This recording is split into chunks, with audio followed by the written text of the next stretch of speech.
Welcome.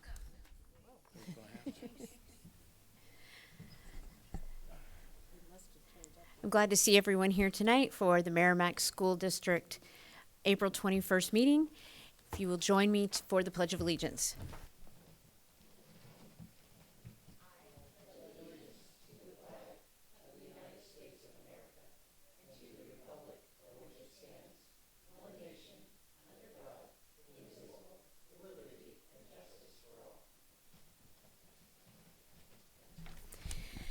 This is the time of the year after election that we organize and we nominate chair and vice chair. So I will turn it over to the board. I would like to nominate Lori Peters to stay as chair of the Merrimack School Board. She has demonstrated exceptional leadership this past year. She led the board through a very difficult budget season, and I appreciate all that she's done bringing our board together. I'd be happy to second that. It's been great working with her. You said it. You said it. You said everything I would have said. You've done a phenomenal job. You've been a great voice for our board. You've been a great advocate for students and staff in Merrimack, and I can't think of anyone who would do a better job. Any other discussion, or do you want? Okay. Sorry, I'm going to put you on the spot. I'm in support of this, but was wondering if you would share what you feel like the priorities for the coming year and your role as chair would be with them. So as we discussed at our goals meeting last year, I think it'll continue that we really want to move the high school towards being a flagship high school in New Hampshire, and we have discussed briefly some ideas that we have. I think it's time to start leading towards those changes and making them very tangible, and working with our high school leadership team and administration to make those changes possible. I think that will consume a major portion of our year. The other major initiative that I have is the MTA contract, and I was the lead negotiator with that MTA contract prior, and I think it's really important, given our current climate and our current budget climate, to negotiate that very well and thoughtfully and with good stewardship. The third priority that I have is our budget.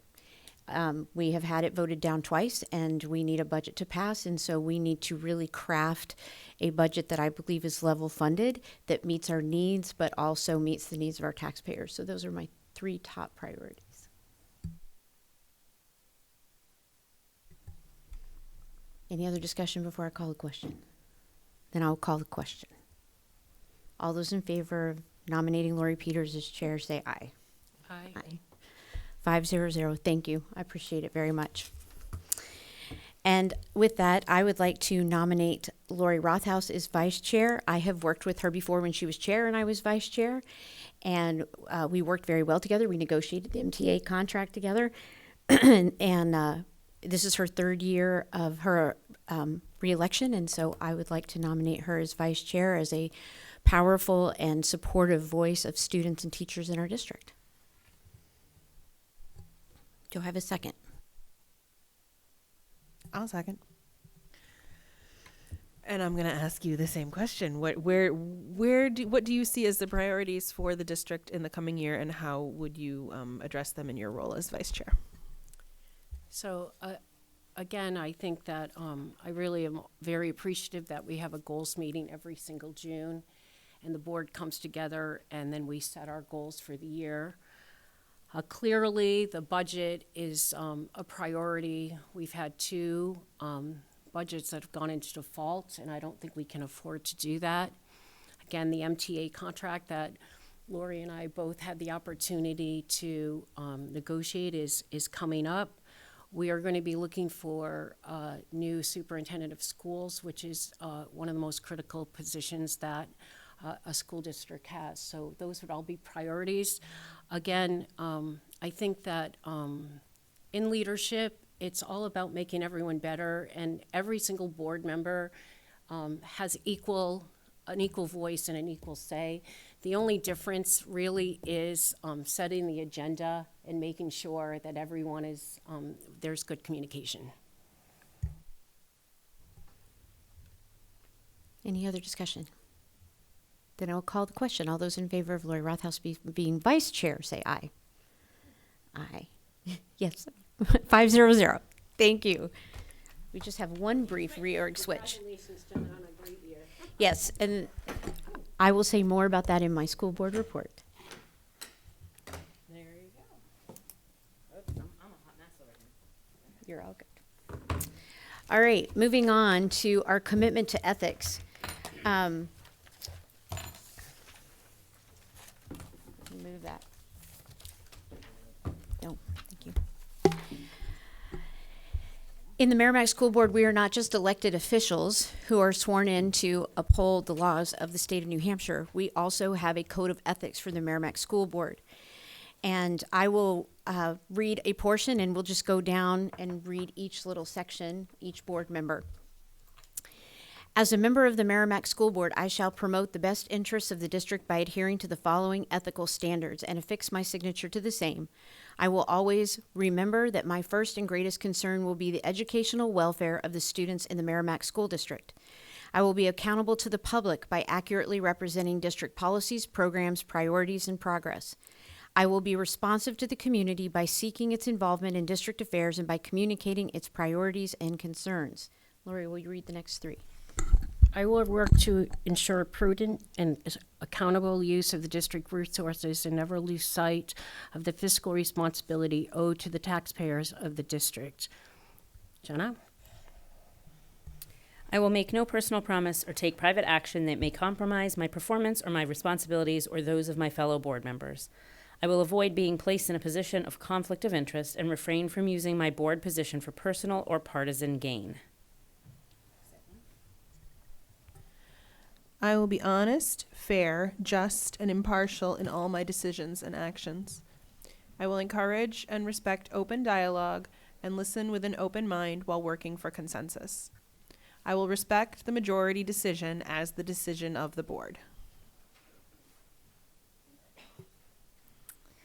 I will consistently uphold all applicable laws, rules, policies, and district procedures.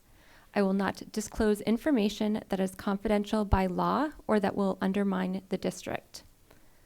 I will focus my attention on fulfilling the board's responsibilities of goal setting, policy making, and evaluation. I'd be happy to. I'm going to steal your sheet. I didn't Yes. get one in my packet. I will diligently prepare for and attend board meetings. I will avoid personal involvement in activities the board has delegated to the superintendent. I will inform myself about relevant educational issues. So we will all sign this every year. And so I ask that you will sign your copies and we will turn them over to administration.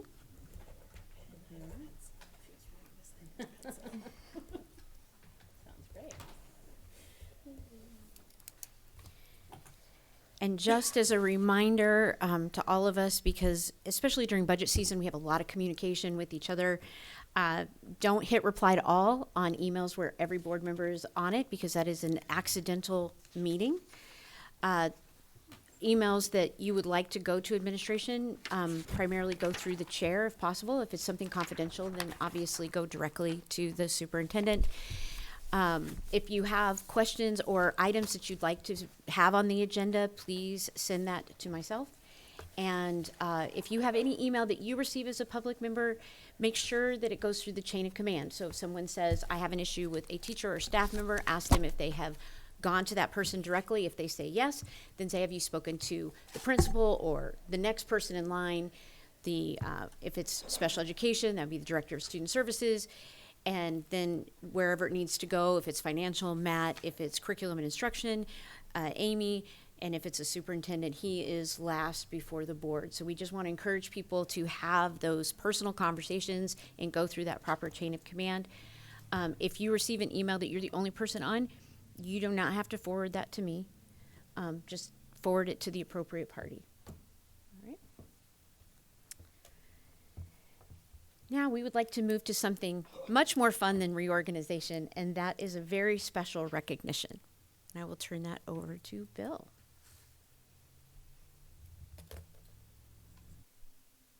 Tonight, we have Chris Christensen and the Gibson family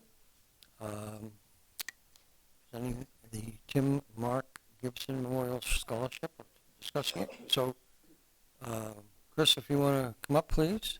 You can sit right at the table here.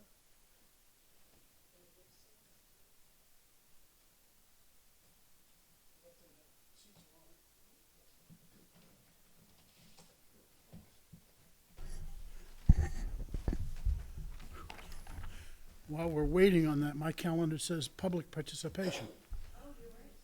Thank you. You are exactly right. So We'll do I- recognitions and then we'll come back to public participation. Well, I'm going to steal a thunder anyway. So for public participation, I'd just like to remind you that the town meeting passed the warrant article to harvest the Watkins Forest, and we need a volunteer from the school board to be on that committee. I'd be happy to volunteer. Is your microphone on, Chris? It is now. It was then, too. Okay, good. All right. We will let you do the presentation. Thank you very much. The trustees of trust funds hold, among other things, a memorial scholarship for Timothy Mark Gibson. And this year, the award scholarship will be $5,000. We're all pretty proud of that. But I'm going to let the Gibsons speak to it. They established the fund initially and add to it periodically. And the trustees really just manage the money and write the check at the end of the year. So I think they have a lot more to say than I do.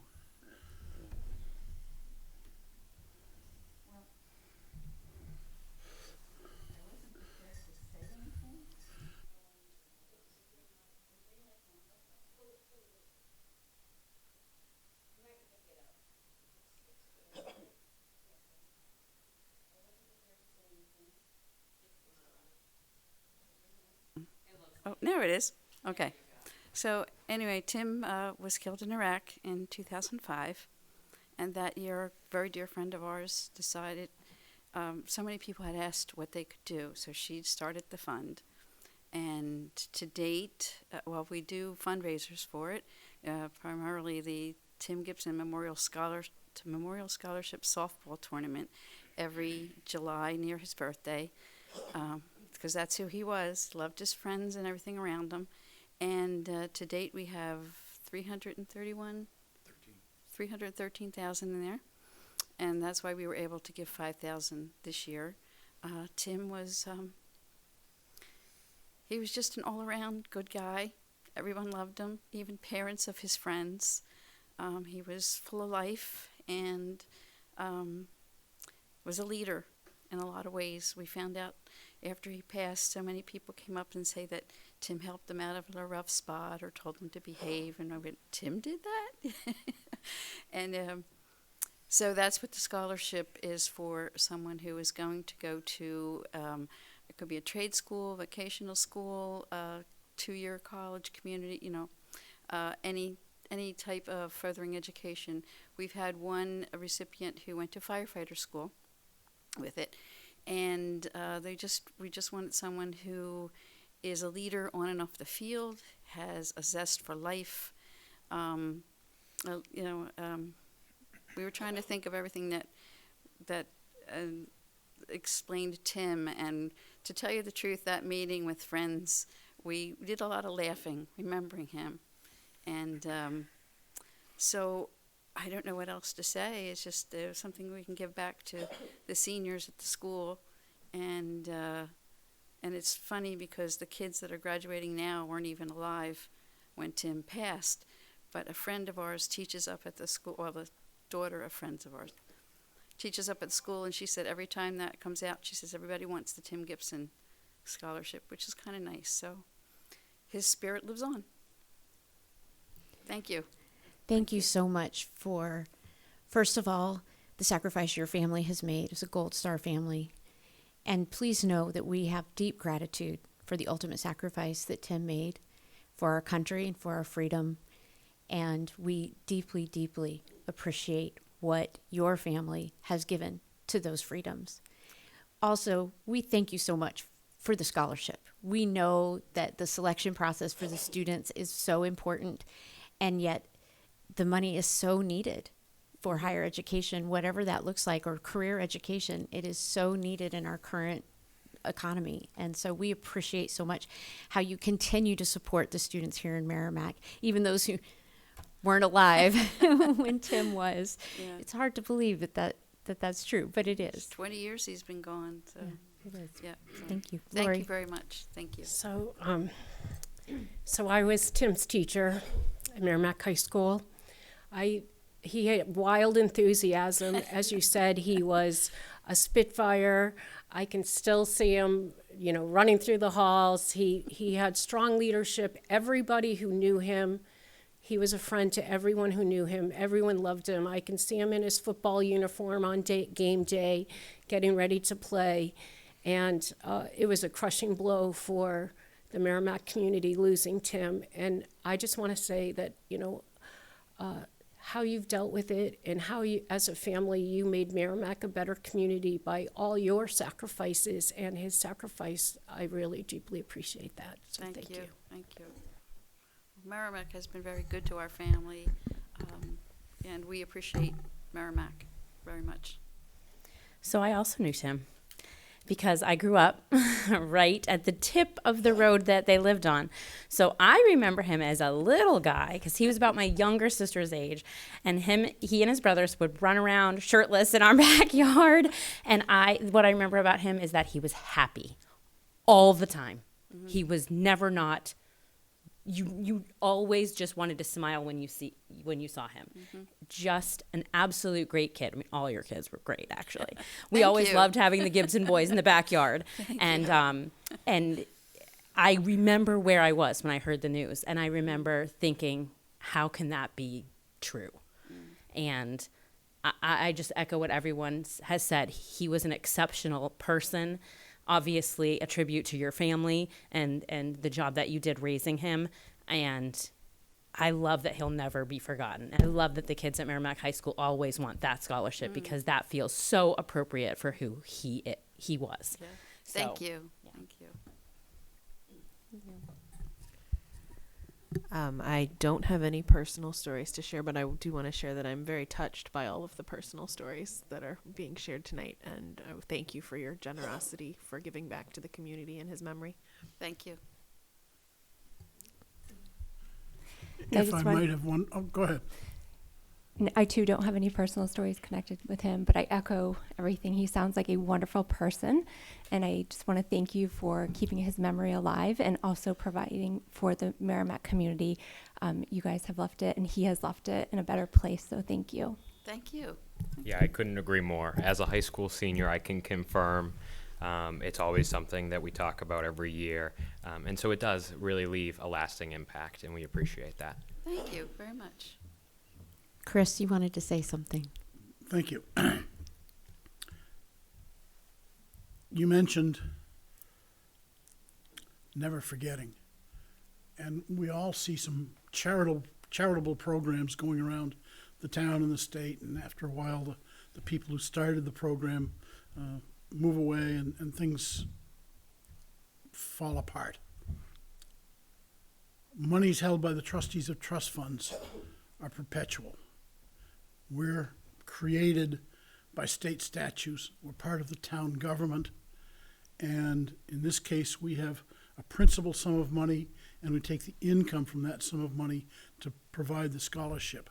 So that money, that principal that's there, will continue to grow, but it will be there in perpetuity.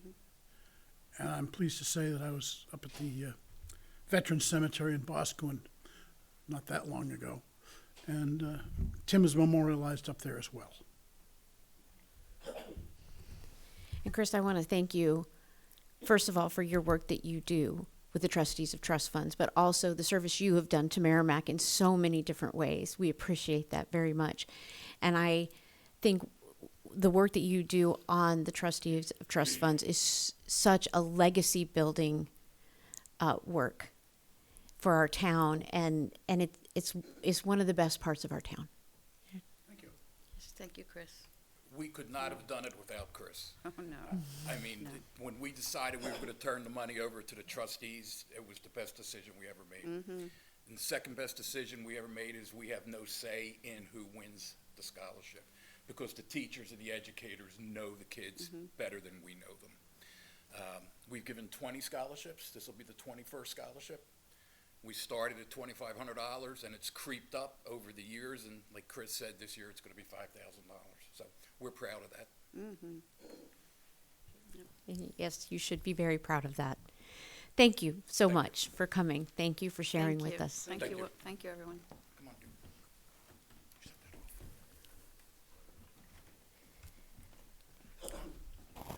Now I will go back up to item 4 on our agenda, to public participation. This is the time when the public can come and make comments to the board. If you'd like to do so, you're welcome to the back microphone. State your name and address, and if you're a student, you never have to state your address. So we open that up for public participation.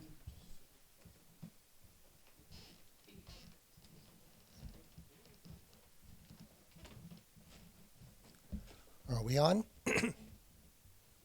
Okay. Patrick McGrath, 7 Peter Road. Just want to cover a number of topics. I too also remember Tim Gibson.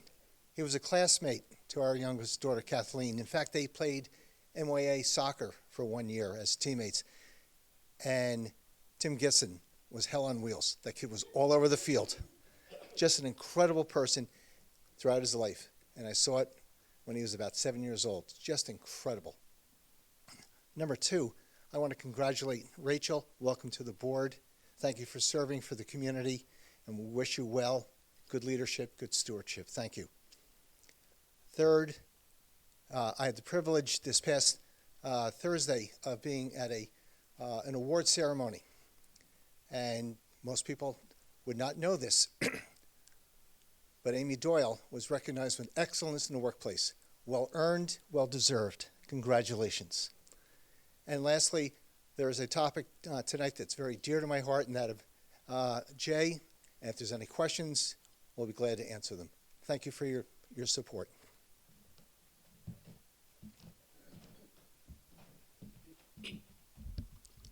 Hi, Caitlin Bernier, 2 Birch Street. I just wanted to come back because it's been so long since I've gotten to be over there where you guys are.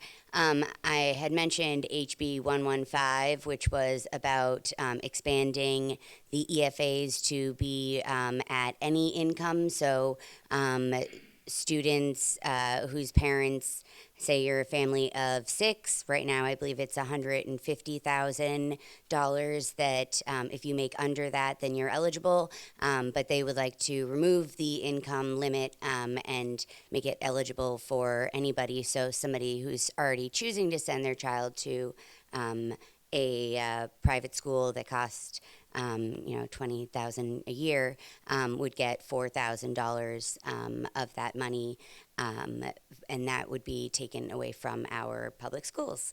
I just wanted to recognize, or not recognize, but let the public know about the bill. It's tomorrow that you have till before midnight to vote in opposition, or if you are for it, that is absolutely your right.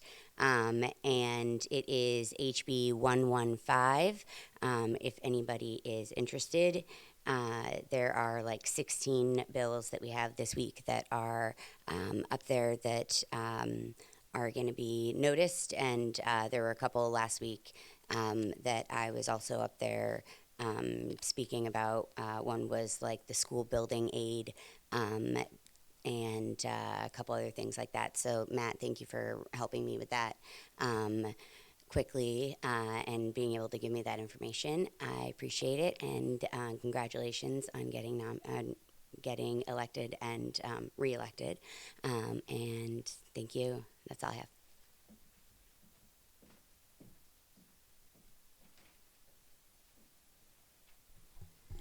All right, we will go to the superintendent update.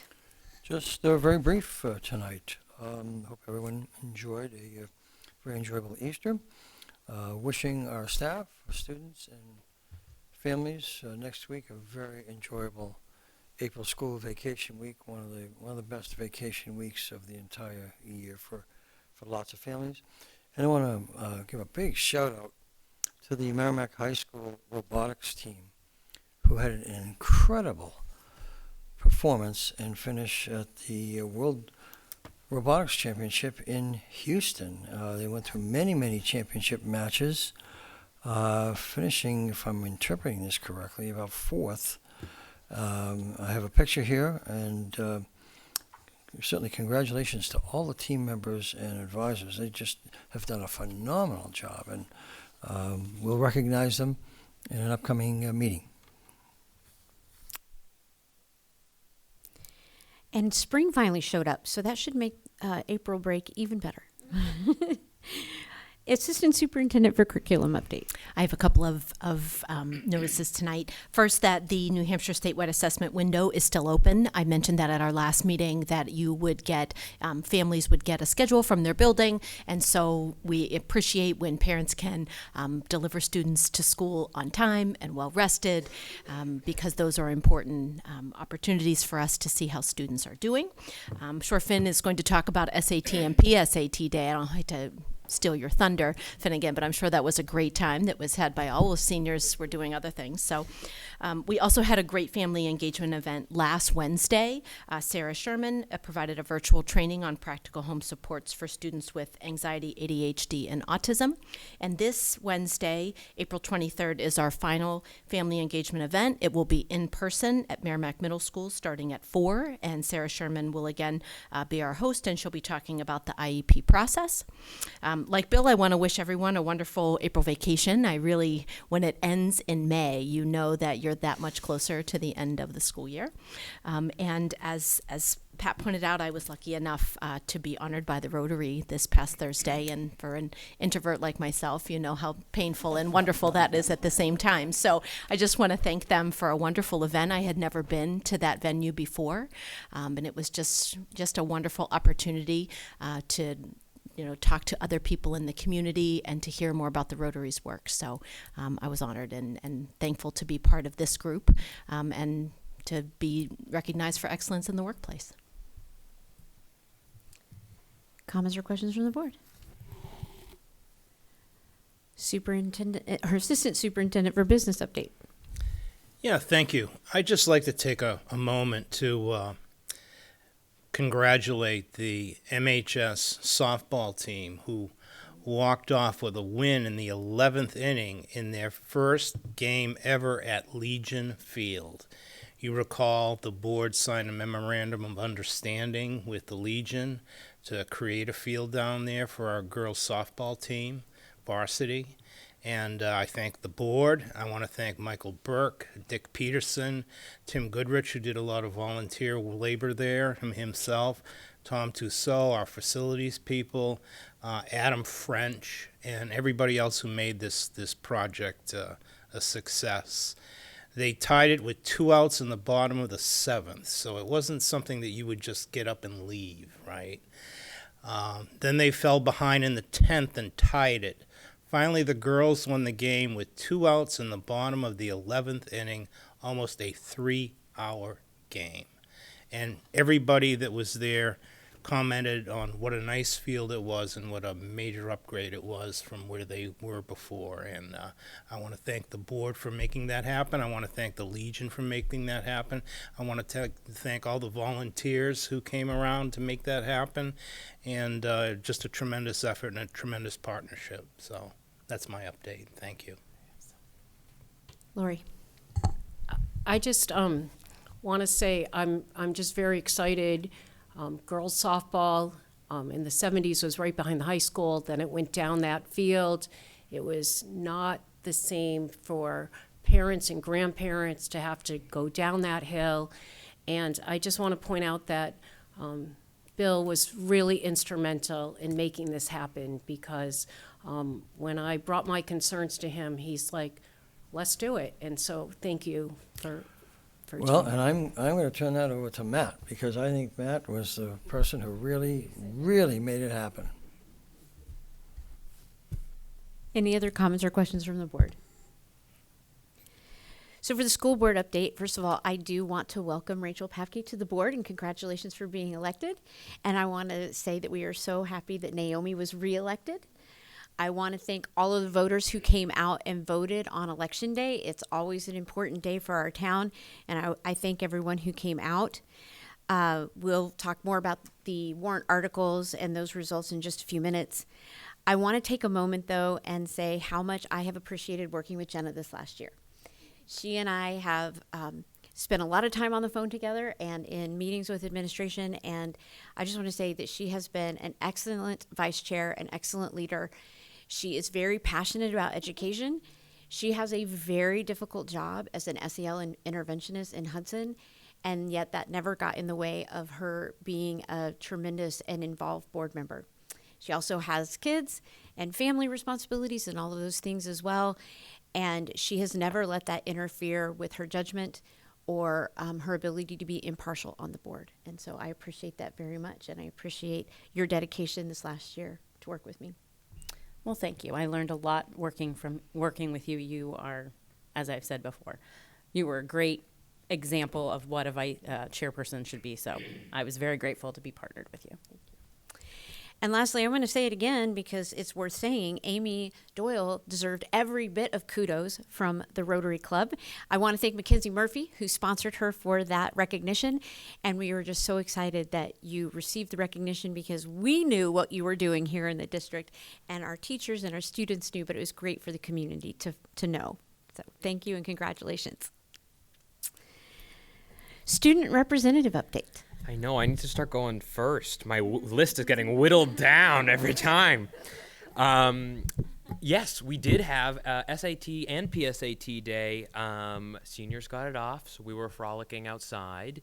Over the weekend, the Merrimack High School robotics team made it to the championship field in Houston, which is very exciting. Spring sports are starting up, and they're just really incredible what everybody's been doing. We have a pep rally this Friday, and then I believe Thursday, correct me if I'm wrong, we have state science testing. So that's going to be juniors will come in and take their fourth period to do science evaluations. So I think that's everything. And then April break, we have a group of folks from the school going to Italy. So that will be exciting, and I'm sure they'll come back with lots of photos. Comments or questions from the board? Today was also Adam Sandler Day at the high school, which, by the way, best day of the year. So we will go on to our old business now, reviewing the elections, which seems like it was a long time ago, but it was because it was like 2 weeks ago tomorrow that we had elections, and go over the budget and warrant articles and how those came out. We know how the budget came out. The voters voted down our budget, and we are in default, and we will be discussing those budget reductions under new business. But Bill and Matt, would you like to cover the other warrant articles? Sure. I have a list here if you want me to. I can start off with school board, Naomi Halter and Rachel Papke won. And there they are. You know, it's awesome, right? Planning and Building Committee, Gina Groff and Donna LaRue. Budget Committee, Ashley DePro, Joanne Grobecker, Jennifer McCormick, and Heather Robitaille won seats. BK Kendall came in last, with Shane Albuquerque coming in second and last of the list of candidates that were there. So congratulations to all of them, even those that didn't make it. It takes a lot of guts to run for public office and to put your name out there, because you kind of shine a light on yourself, right? And everybody knows how that feels. Except for me. I just used to divert everything to Mr. McGrath when he was on the board and let him take the heat. For school district moderator, Brian McCarthy is back again. Of course, for school district clerk, you know, it just wouldn't be the same without Pat Heinrich. So Pat Heinrich won election. She ran unopposed. Our treasurer is Jennifer Heinrich. And I can go over the questions. Article 2 was to accept gifts. This always kind of, I don't know, humors me a little bit. But 3,600 voted yes, and around 768 voted no. Usually what I see is around 300 to 400 voting no to accept gifts. So this year it was a little bit higher. I guess people weren't in the receiving mode this year, or they just kind of voted no for a lot of things.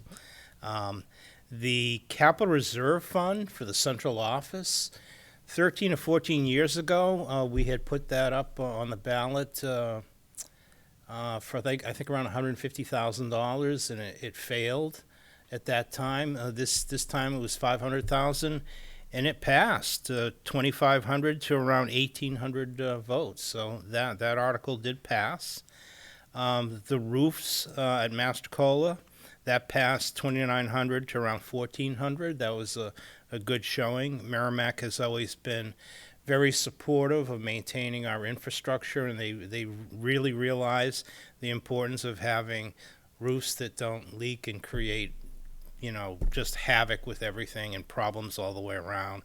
And we've been on this roof improvement program for a number of years, and in around 4 years, we're going to have a period of 10 years when we don't have to put anything into roofing. So that could be another capital reserve that the board in the future could take a look at if they so felt it would be appropriate at that time.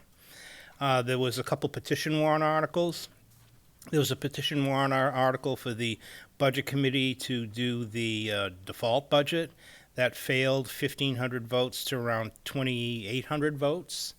And then we had another petition warrant article to abolish the Budget Committee, and that failed, 1,400 votes to 2,747. And the operating budget, like I said, it did fail, so we have to find $1 million, a little bit over $1 million. And that was a little bit close, so that was 2,079 to pass it, and 2,344 against it. So got close, but didn't quite get over the hump. So we'll be covering that later on in the meeting. So that's the election results. I don't know if Bill wants to add anything more to that, or any insights or pearls of wisdom that I did not. Matt, there are no pearls of wisdom that could possibly be added to what you said. I do want to thank the town for approving of the Capital Reserve Fund. It is a way for us to begin building up the savings to solve the untenable problem we have with the green and blue buildings.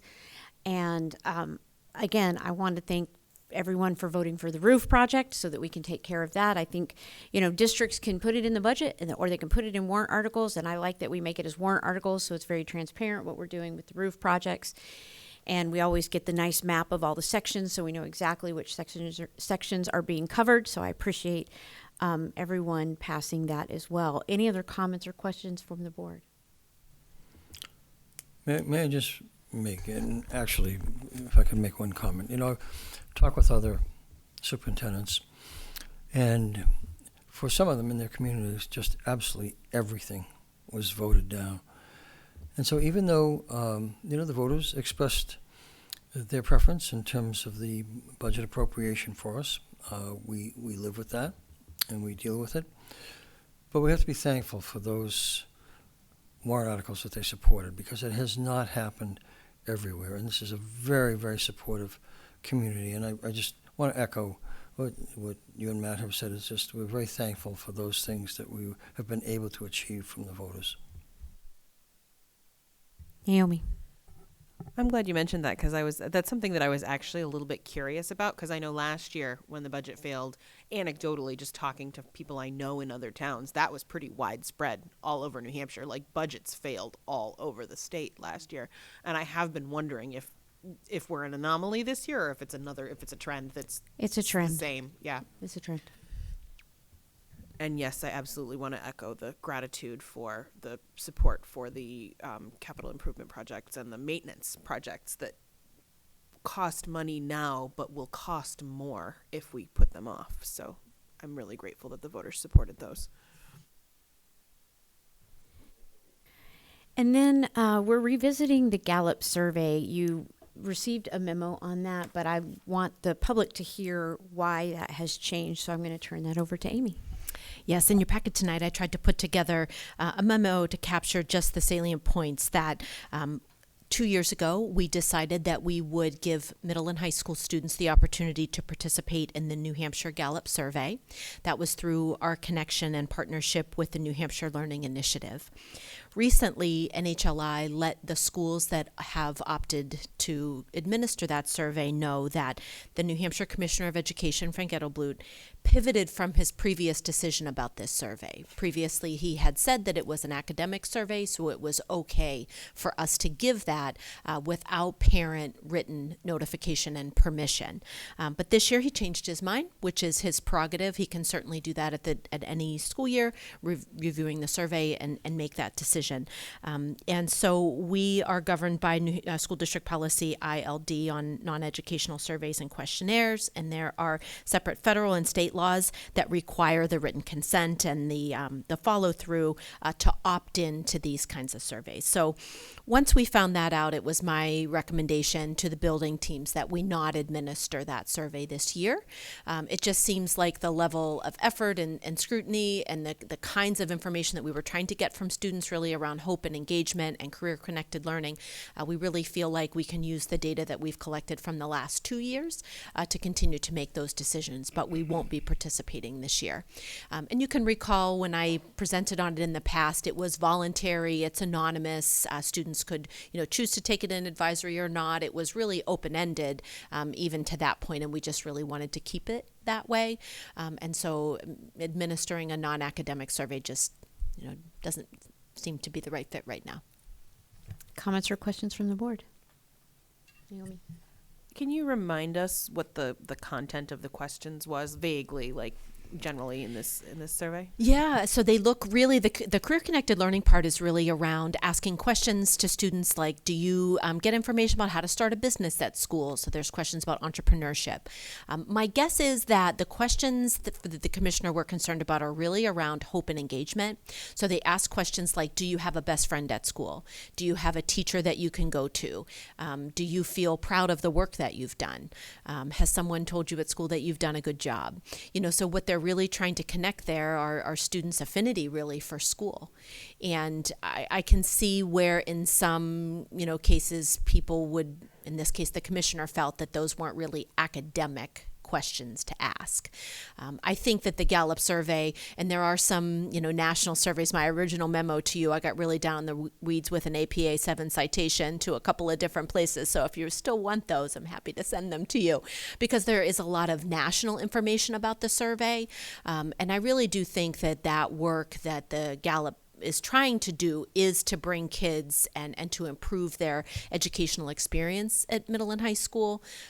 But in this last year, it just, didn't seem like we wanted to, really push, that survey here. I remember reading the results last year and the year Get a before, and I scorecard. remember reading the category about hope and going, what are we talking about hope? And it's one word, but what they're trying to encompass is, do these kids in high school who are coming every day, are they engaged? Are they motivated? Like, do they have the drive? Do they feel like, are they going to be successful? And One of the questions is, do you see success in your future? yeah, and I felt at that time like it was a useful data point because we were trying to improve our graduation rate. And how are you going to get kids to graduate if they're not motivated to do it? So I'm a little disappointed, but I understand the reasoning. Well, and I understand the reasoning why we're not doing it. I'm disappointed in whatever the reasoning was to make it non-academic because we evaluate teachers on their ability to build relationships and engage students. So building relationships, do you have a teacher that you can go talk to? Navigating conflict among students, we hold administrators accountable for that. That affects every part of the academic progress. Education isn't just about what happens in the textbooks. If you don't provide a safe and engaging, warm environment to learn, learning doesn't occur. And so to me, those questions are very much academic. And I'm sad that it was determined that it was really a non-academic survey when all of those things are criteria that we hold our educators to in the process of educating students. Yeah, no, sorry. I completely agree. After taking the survey quite a few times and actually getting a chance to look at the data with both administrators in my building and also teachers in my building, the data points from each question was helpful not only for the administrators but for the teachers to understand, where are we potentially falling short? How do we build that up? And I was just having a conversation with a teacher today about how important engagement is outside necessarily an academic sphere, because if you don't have that, you're going to see your success rates plummet. So I would certainly say, and I do completely understand why we're not sending out parental waivers this year. But, going forward, I think it was a valuable program, and I think a lot of teachers and students feel the same way. Well, I was just going to say, again, my role is an SEL interventionist, not at a high school, but at an elementary school. But every day, the kids that I deal with are the kids that a lot of these questions would apply to, right? They're having a hard time building friendships. That's impacting their desire to be at school. It gets in the way of their learning. The things that, they can't find friends, they're having conflict with friends, they don't like school, whatever it is, like that asked a lot of questions at a high school level where we need to be able to change those things. As much as we wish that stuff didn't matter and it was all about reading, writing, and arithmetic, that's just not how it is. If kids don't want to be at school, you're losing step one. Like, you know what I mean? If they don't feel like there are people there that care about them, whether it's their peers or the adults in the building. So I'm with you. Like, I understand that our decision, and I think it's, appropriate, absolutely. But I am also disappointed that this was considered less important because it wasn't academic. And, I think we all know Maslow before Bloom, right? So, and we apparently only care about Bloom. So that's frustrating. All right. We are going to go back. It's kind of old business and new business, the consideration of the Planning and Building Committee's facilities naming recommendations. So the Planning and Building Committee made a recommendation to name the track after John Snell. We had a brief conversation about it. We needed to verify things. I asked Matt a couple of questions, so I asked him about the cost and placement of the kind of things we talked about at the last meeting, a plaque versus signage, and where those funds come from. So I'm going to let him answer those questions before we dive into the rest of our discussion. Yeah, right before the meeting, Mr. McGrath and Mr. who? Wright. Yes, I'm sorry about that. Having a conversation about that, of different locations. And one of them we were thinking about, perhaps on the fence as you're walking in, but it could be on the facing of the cement block wall that is at the starting line of the 8-lane straight that we built a number of years ago, made it look really good. And as far as cost sharing, we'll work something out between us. If it's a bronze plaque or something like that, it could be around $1,000. We've done those before. We have them mounted professionally. We have them made professionally. We can do anything we want. But we were talking about, working out something where they could do fundraising. We could supplement. And if we had to supplement, there's a school improvement line in the high school, which is for such things. And that would be an addition. That would be a benefit to the high school to have that there, I think. And there's around $11,000 in that line. But it's for other things, but it is for school improvement. So Lori. we can work that out. So, interesting enough, Matt, before I came in tonight, Pat Heinrich gave me the minutes of August 11th, 2008. And so I was trying to read it as fast as I could, but it says here, and I know we have discussed that we're going to need to go back and readdress, but it would be self-funded. So we would have to, make a motion to change it to say that we are going to support. And the school board wants all of the plaques to be similar. So that was another. Yeah, there is kind of a design standard, and we're talking your basic, that's what it says in the classy-looking- 2008 minutes. Oh, I remember, yeah. I just want you to know she handed it to me as I was going in, and I was Of course she trying to did, read it, and yeah. I'm going, and believe it or not, Finley and I are both on the committee in 2008, so there you go. And I was sitting right next to you guys too, so yeah, I remember that. So there is kind of a design standard. We don't want something with neon and sparkles and everything like that. So But something you're in still keeping. going to keep the gemstones, right? Yeah, Those will still be in there? No, the gemstones, yes. For you, we will do that, sir. So yes, so that would be something that we would look at.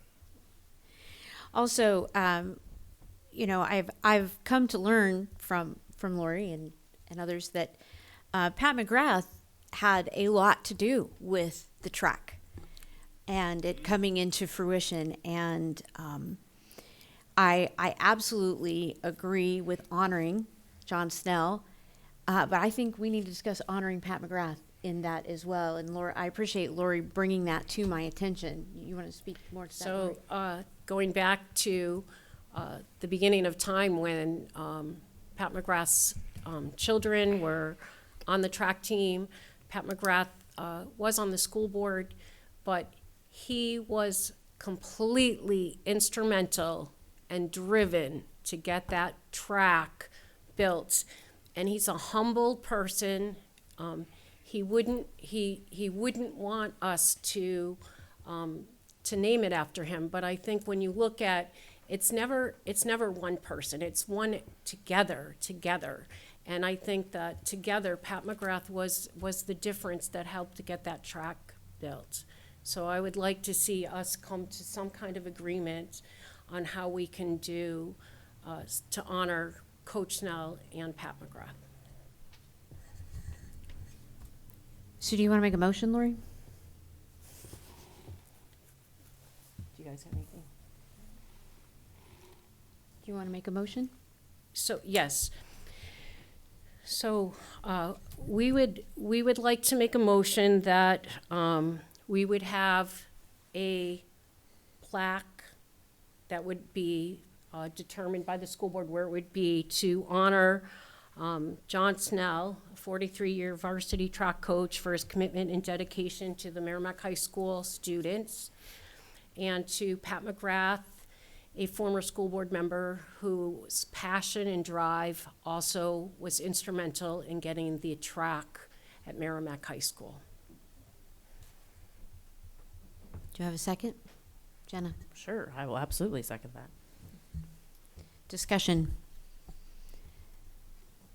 So in your motion, Lori, you didn't discuss the self-funding or combined funding. So do you want to amend your motion? Yes, so I didn't, so you can discuss that. So you have to amend it, but you can amend it Yes. to we've already talked about it, supporting their fundraising efforts, if you would like to amend it to that. Yes, so I think the Merrimack School District, based on cost, we could come up with some support to support that motion. Will you second that I will amendment? second her amendment. Any further discussion by the board? Yes, Rachel. I'd just like to ask a question. What is the time frame for this? So they're wanting to do it, they would like to make the announcement very quickly. Now, the turnaround time of making the plaque and everything is more in Matt's wheelhouse. Yeah, we have a preferred list of vendors that I would reach out to, and once we figure out what the materials to be used and the design and everything like that, we can turn things around. So Right. I just need a And direction. And the only thing I would recommend, going back to my meeting with the athletic director, that we put something in the ground because of safety concerns of having any confusion with different names. If we could do that at the beginning, wherever we want to do that, I think that would be the best case scenario to meet his, safety worries. Well, I really loved the idea of it on the wall, but that'll be somebody else's. The wall would work too, because it doesn't Each one bring of it those more blocks signage. is 1,000 pounds. Right. Yeah. Because I remember working with Steve Keach and Connie Helvatsis and Mike Helvatsis. They're the guys who did that work for us to give us we only had 7 lanes on that straight, and we made it 8 lanes straight because that was regulation for NHIAA 100-meter dash, right? And so, yeah, that's a good location. It's a solid location. And I will say Pat was here before the lights got put on, and he was instrumental in that, too, because I remember getting a call saying the track has lights now, and so it Yes, was kind of and awesome. my only thing would just be to meet with Adam French. Adam French, because sure. he's taken a graduate course, and he was the one that was concerned on the signage, just to make sure he's comfortable with Yeah, it. Adam was in my office today. We talk all the Okay. time, so I will talk with him. Absolutely. Perfect. Then I'll call the question. All those in favor of the motion, say aye. 500. So we'll have Matt get with you, Pat, on the timing, but you can at least make the announcement when it's appropriate for you to make it. Yes. Our pleasure.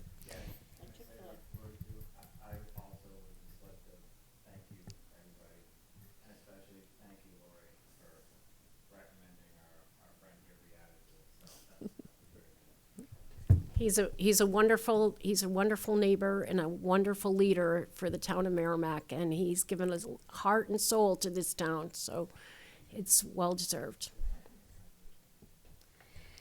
Okay, we have a couple of quick things that we're going to put on here before we get to the budget reductions. The revision of the 25-26 school year calendar. Yes, several weeks ago, you approved the calendar for the 2025-2026 school year. And the last early release day was scheduled to be May 6th, 2026. Holly Hall has since mentioned to me that the College Board has not yet determined the AP exam schedule, but we should stay clear of the first 2 weeks in May. So I'm recommending that you vote to change that early release day, keeping in mind it's next year, not this year, from May 6th to May 20th. Do I have a motion? So moved. Do I have a second? Second by Jenna. Any discussion? Rachel? Yes. So I just was wondering what kind of content and the effectiveness of having a PD day that late in the school year, and would it be more effective to consider an earlier date? And I did try and find next year's school calendar, but I could not find it anywhere. So. It is a good question, Rachel. What we have tried to do is to capture needs as they present themselves. So we have tried to strategically place at least a 2-hour early release throughout the school year for things that we aren't sure might show up. And I can understand that. We try to do, say, suicide prevention usually around January. But this particular, having this late in the year, they will schools will look at scheduling, getting master schedules up for the next school year. The lower elementaries, they will actually look to make student groupings. And it's really hard to do that in, say, January or February. So you might think that there might be a better time, but I will assure you that those 2 hours will be well used by the staff. There's a lot of loose ends in May. Thank you for that information. I think it's helpful. And thank you, Bill, for clarifying. This is next year, not this year. All right. All those in favor of the motion of changing the PD from May 6, 2026 to May 20th, 2026? 500. Thank you. Now we need to talk about summer meeting dates. So Rachel, we generally only meet once in July and once in August. And we try to coordinate that with everybody's schedules because we know lots of people are busy in the summer. Last year, for this past summer, our July meeting was on Monday, July 15th. Our August meeting was on August 12th, which was also Monday. So if you construct a meeting schedule that is similar, it would be July 14th and August 11th this summer. So I'll give everybody a chance to look at your calendars. I'm free both those days. I have no idea when I'm bringing one of my children back to college, but I think those will both work. It's possible the August one would be problematic, but I think it's still a little too early. Well, believe it or not.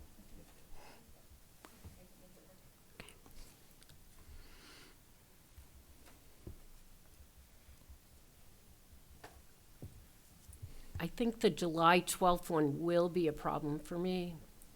The July 14th. July Yes. 14th. Yeah. Okay, 14. I think that will be a problem for me, but I can't say for sure. Sorry. Well, let's tentatively set them for the July 14th and August 11th. We can revisit in June if we have to, but I mean, if we have 4 out of 5, we'll be okay. So Lori, I'm sorry, that July 14th might actually be an issue for me too, depending, I might be flying back that day, so if I had flight delays, that might be an issue. Are they evening meetings? Yes, they're Okay. still at 6. Okay, so tentative for me on July 2nd. Okay. And can you remind me when's our goal setting meeting? 19th of June. Still working on a facilitator for that meeting. Okay, yeah. Thank you. All right, and last day of school. Well, when we come back, when everyone returns from vacation, we will be in the home stretch, and the question at this point in time is, when is the last day of school? And based on the calculation of instructional hours, which is an alternative to the 180-day requirement, we will be able to meet that requirement, the instructional hour requirement, and retain the original last day of school as June 18th. So that's when it will be, and the MTA will finish its contract year on the 20th, which was very similar to last year. Can I ask, if we've hit instructional hours, how many days did we do? Say that again, Flynn, please. If we hit instructional hours, how many, are we under the 180 days? Well, that gives us the equivalent, at least the equivalent of 180 days. And we meet that about 4 days prior to the 180th day. Do we know how many days that we would have had on the 18th when we get to the 18th? Well, we've only missed, we've had 2 no-school days, so that's 178 Okay, days. so we budget in 180, and then we have enough instructional hours Oh, to... yes. Okay. Yeah, the 180 is a requirement. That's a state statutory requirement. Okay, perfect. Thank you. Okay, let's move on to our default budget reductions. As you all received a list, we cannot go below the default number, the default budget, and administration has given us approximately 1.34 million in reductions to work with. So I'm going to let Bill kind of give an explanation, Bill, Amy, and Matt, on some of the larger items on there and some of their rationale behind those before we start having questions and discussion. Thank you, Lori. It's never an easy task. It's never an enjoyable task to engage in budget reductions, particularly in a school system that really depends on people to educate others. This is a people-intensive profession, as we know. At some point in time, people over the years have said, well, why don't we just use technology to educate students? Well, we learned that from the COVID years that probably not a good idea. It was accepted by some, enjoyed by some, but the majority of people and students did not find that to be an optimal way to learn. Now, this morning we were able to pass out to send to you this bar graph that I wanted to remind everyone indicated, excuse me, Amy, I'm sorry, that over 80% of our budget is related to people, salaries and benefits, both professional and support staff of all types. And so when we're looking at a reduction of over $1 million to get from the requested amount of our 2026 budget to the default level, that required $1,015,000. It's very hard to come up with that money with materials, supplies, professional development, textbooks, all other non-personnel areas. What we've tried to do is we've tried to prioritize the classroom environment, the core instruction, the mission of our school district, keeping reasonable class sizes at the elementary level in particular. Class sizes that are in an average range and a very normal range at middle and high school, up in excess of 20 to 1, more closer to 24 and 25 to 1, which is generally acceptable at those upper grade levels. But we like to try and keep the class sizes a little bit lower at the elementary level because those are such formative years of development and growth in our students. So with that, and knowing that we had to make some decisions about personnel, we are proposing these cuts that are in front of you. The most difficult thing is the conversations that we have with people, because we always make sure people understand that please know that this does not diminish the value of your contribution to this school district. It's just that something has to give. Something has to be reduced because we're required to make that reduction. So we provided these reductions to you. Certainly want to thank Matt and Amy and Melissa Fazlick for just the terrific work that they've done. We met as a group. We reviewed this with the leadership team. We've tried to put some impact statements in place so we can provide a little bit more elaboration upon your questions. If we don't have the specific answers tonight, if you decide that you don't want to vote on this evening and would prefer a couple of weeks, we'll certainly in the interim provide you with those more specific answers if you need them to make a decision. As I said, we have had conversations with all of the people who are impacted because we absolutely do not and did not want them to find out in a public meeting. All right. They were good conversations. In some cases, they were very heartfelt conversations. So are all of these positions that are on this list, do they contribute to the quality of our school system? Yes, they do. But the job is that the voters have spoken. The voters have said, this is what we are willing to provide you, and so we have to act accordingly. And so we'll be glad to go through this list. If you want us to project it up on the screen, we can do that. We have that on the system here. But you see there are about 8 positions here, and we'll go through them and be glad to answer your questions. We've covered a little bit of everything. Materials, supplies, some texts, some maintenance items, some technology. We've pretty much eliminated the furnishings in the school district for this upcoming year, and so we've tried to be thoughtful in presenting these to you, trying to do as little harm to the school district as we possibly could, but with the reality, the big ticket items are salaries, and so that's where we had to begin. Questions? So let me just throw out, actually it's not a question, it's a statement.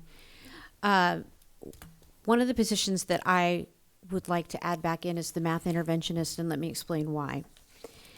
Looking at the PowerPoint from last July with our scores, looking at 5th grade, in that cohort, so this would be last year's 5th graders. In 3rd grade, they had 53% proficiency in math. In 4th grade, that decreased to 46% proficiency, but then in 5th grade, it decreased to 30%. We see a similar drop in last year's 6th graders. We see them climb back up by the time they get to the end of 8th grade. But there's something that's going on, and there could be multiple factors. It could be age-related, it could be curriculum-related, it could be sequencing, it could be alignment with the SAS. But we know that there's also a upgrade in difficulty in 5th and 6th grade math from 1st through 4th grade math. And because they were in COVID in 3rd and 4th grade, those were COVID years, it's not COVID. That's not what's causing this drop off. And if you look at 7th and 8th grade, there is a consistent drop off in that 5th, 6th grade. So we already have discussed that one of our goals this year is to look at math as a whole. And we have invested in reading interventionists because we know that reading interventionists prevent students who are on that bubble from being identified as now IEP students. So I really want to do the same thing for math so that we can see that proficiency climb up, but also that gap that's happening because of the level of difficulty get filled in 5th and 6th, and that they're not having it in 9th grade. And let me just speak as an algebra teacher in high school. Over the last 3 years and in my current job, I am seeing students who are coming up to high school. They do not know their multiplication tables. I'm literally having to give them tables to be able to do factoring, to do basic reductions so that they can factor and things like that, so that they can find the zeros, so that they can do synthetic division. They can't even do their multiplication tables, and that's across multiple schools and in multiple areas. So it's not just a problem in Merrimack. And multiplication is something they learn before 5th grade. When you add on to that fractions and decimals and introduction to algebraic equations and things like that, it just makes that compound. And this is not a reflection of our teachers. This is not a reflection of our district. This is happening everywhere. And so I feel like of the reductions, that one is one we really need to invest in, like we invested with our reading interventionists. Lori, may I just make, I'm sorry, may I make just one comment that I failed to make, and that is, perhaps a resident out there is saying, well, wait a minute, how can we add back something? We had to cut from our budget request to the default budget $1,015,000. We have given you $1,340,000 because it's always important you represent the values of the community. So it's always important to give you some degrees of freedom to operate and navigate in terms of what you feel, what you've heard in the community in terms of priorities, so that you have a little bit of wiggle room to navigate here. And Lori, before you go, can I just ask a procedural question? Sure, Just a really simple question. Sure. Like, I'm looking at this list, but is this public? Like, is there any way, I don't know if we're looking at this list and nobody else, like everyone out there is like, well, what else is being cut? So how do we know what should be? I just wasn't sure. I didn't see it in the electronic stuff that was posted. I don't think it was put out there You before are now. correct. I could not find it. So Okay, so we definitely need to So we're post it. saying, hey, let's put this back in, but the public isn't seeing any of Agreed. the other stuff that is being And being considered. Last year, I feel when we had to do this last year, I feel like we had opportunity for public participation before we made a decision. That was my next but I mean, question. we're just discussing. I'm just- tonight and finalizing at our next meeting, I assume. It's up to the will of the board, yes. Okay. Those were my two. I'm sorry, I No, didn't. no, that's I so just that- wanted to get some nuts and bolts out of the way. No, that's exactly, so, so I was going to say, when we look at this list, obviously, all of us felt the exact same way when we start looking that we're in a default, no one wants to cut anything here. No. And so, it was, it's heart-wrenching for us, especially, as educators, to see this. If the board wants to add in the math, and I totally understand, I appreciate all the data, then I think that for me, when I was an administrator, I always appreciated the board going back to administration and saying, can you take another look and see if there's some other place? So if that's something the board wants to fight for, $100,000, then ask the administration if there anywhere else to cut. But they gave us Yeah, no, 1.34 I know, million. but I'm just saying, you Yeah. know. I totally see your point there. I actually very much agree with that. I just have a couple questions. I don't want to get away necessarily from the conversation about the math interventionist. Sure. I see the need. I know that it's real. Can I ask about before? I mean, am I talking out of turn here? I'm the grade 4 teacher at RFS. So we want to make sure that class sizes are the same size at each elementary Consistent, school. yes. So can you explain that? I know I have the answer because I asked this earlier and I got my answer, but for the public, I don't want the public to think that if we cut that, then all of a sudden the class sizes at RFS are going to be bigger than at the other elementary schools. I think it's Right. important to clarify that. Yes. If there is no addition of a fourth grade teacher at RFS, the class size would be about 22 to 1 compared to 18 to 1 at the other schools. What we're anticipating is the ability to reduce one of the kindergarten teachers at Reed's Ferry. Our kindergarten enrollments are a little bit lower right now. We'll continue to monitor those. Okay, with the understanding that, anything could happen, but as of right now, it looks like we can cut kindergarten teacher. Bonnie would reassign that teacher to either grade 1, 2, or 3, and then move somebody into that grade 4 position. Okay, thank you. And could I explain also that the cost amounts that you see on here, that is not the base salary of a person. That's their salary and benefits.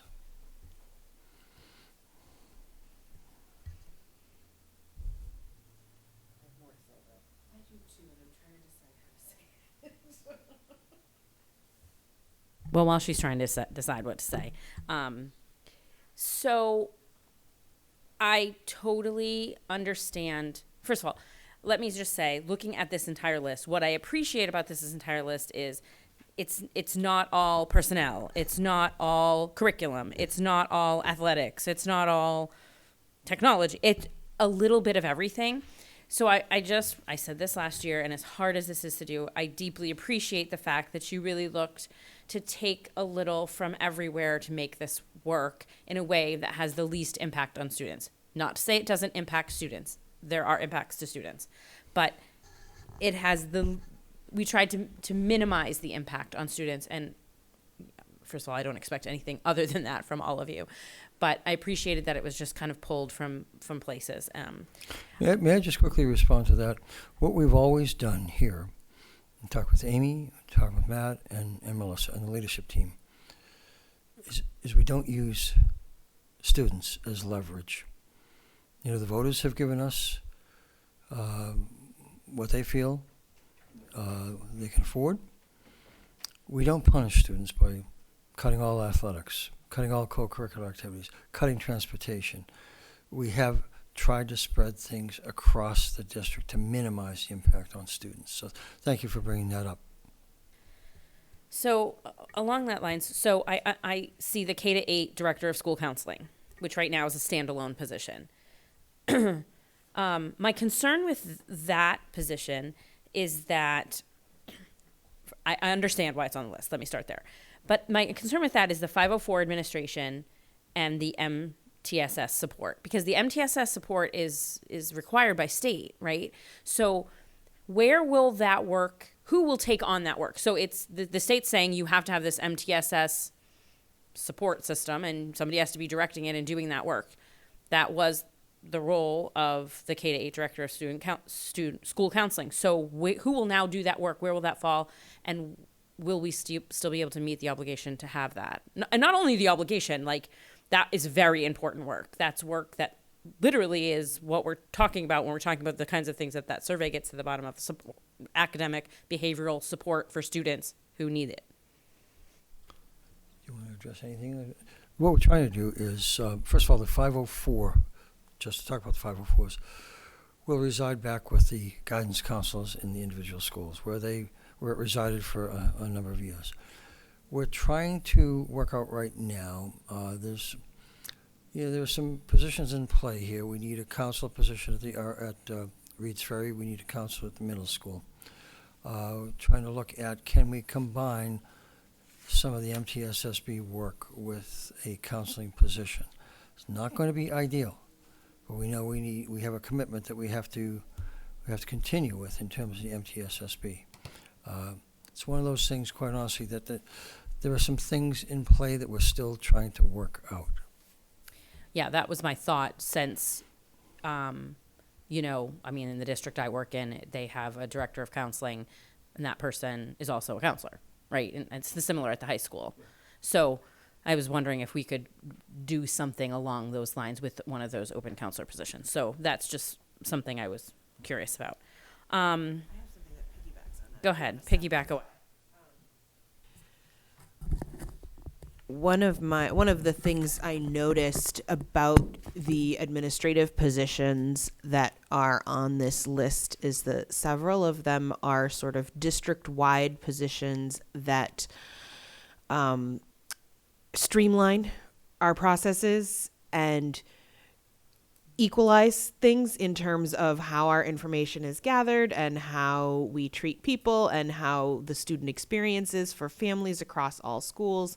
And I'm wondering how much of a step backwards that is to put those tasks back on the individual schools. Like, I like that everything I like everything to be consistent district wide, and I know that when we came in on the board a few years ago that was not necessarily the case, and that some of these positions were created in response to that need. And I've actually had feedback from organizations that work peripherally to the schools that use some of that information that's gathered by those central positions, and they talk about how amazing it is and how much it has made their life and their work easier.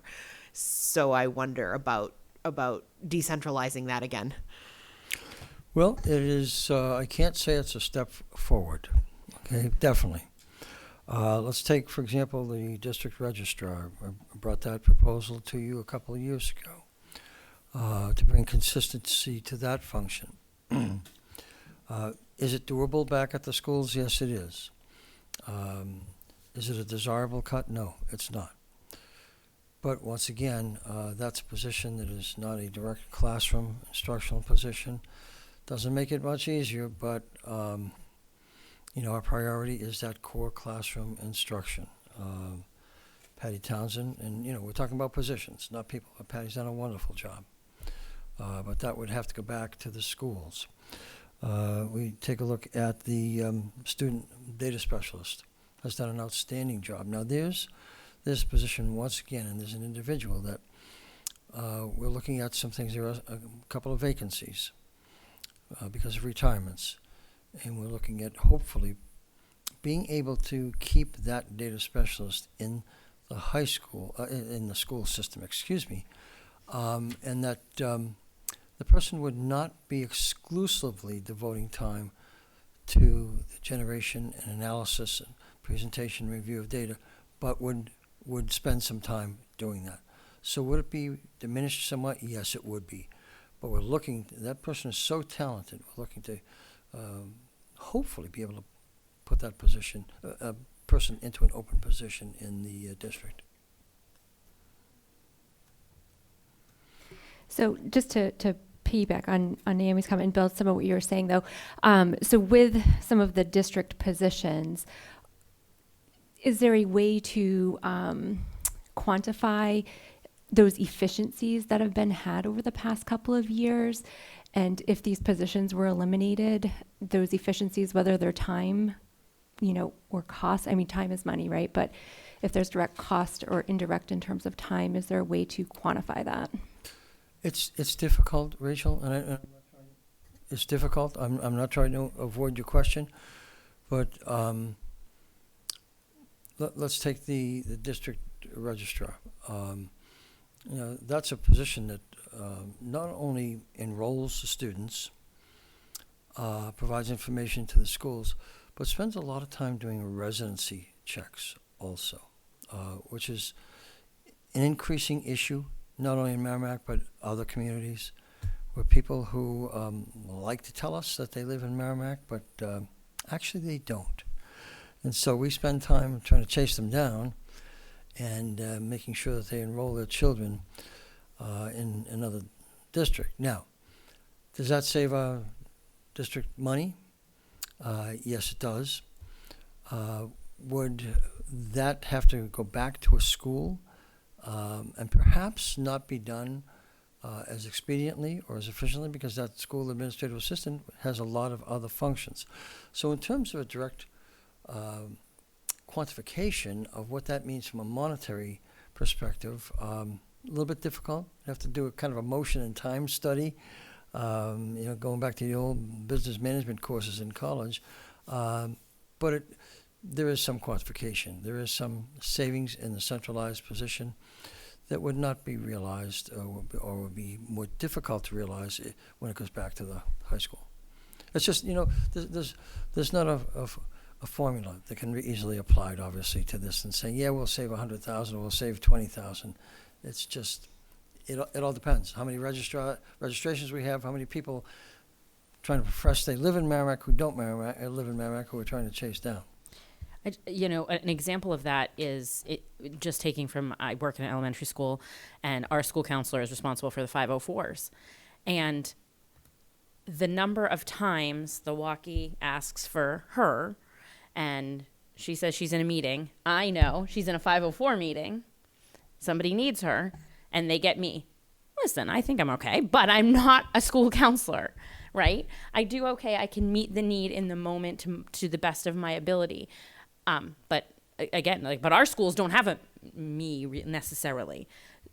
Well, I guess some of them do.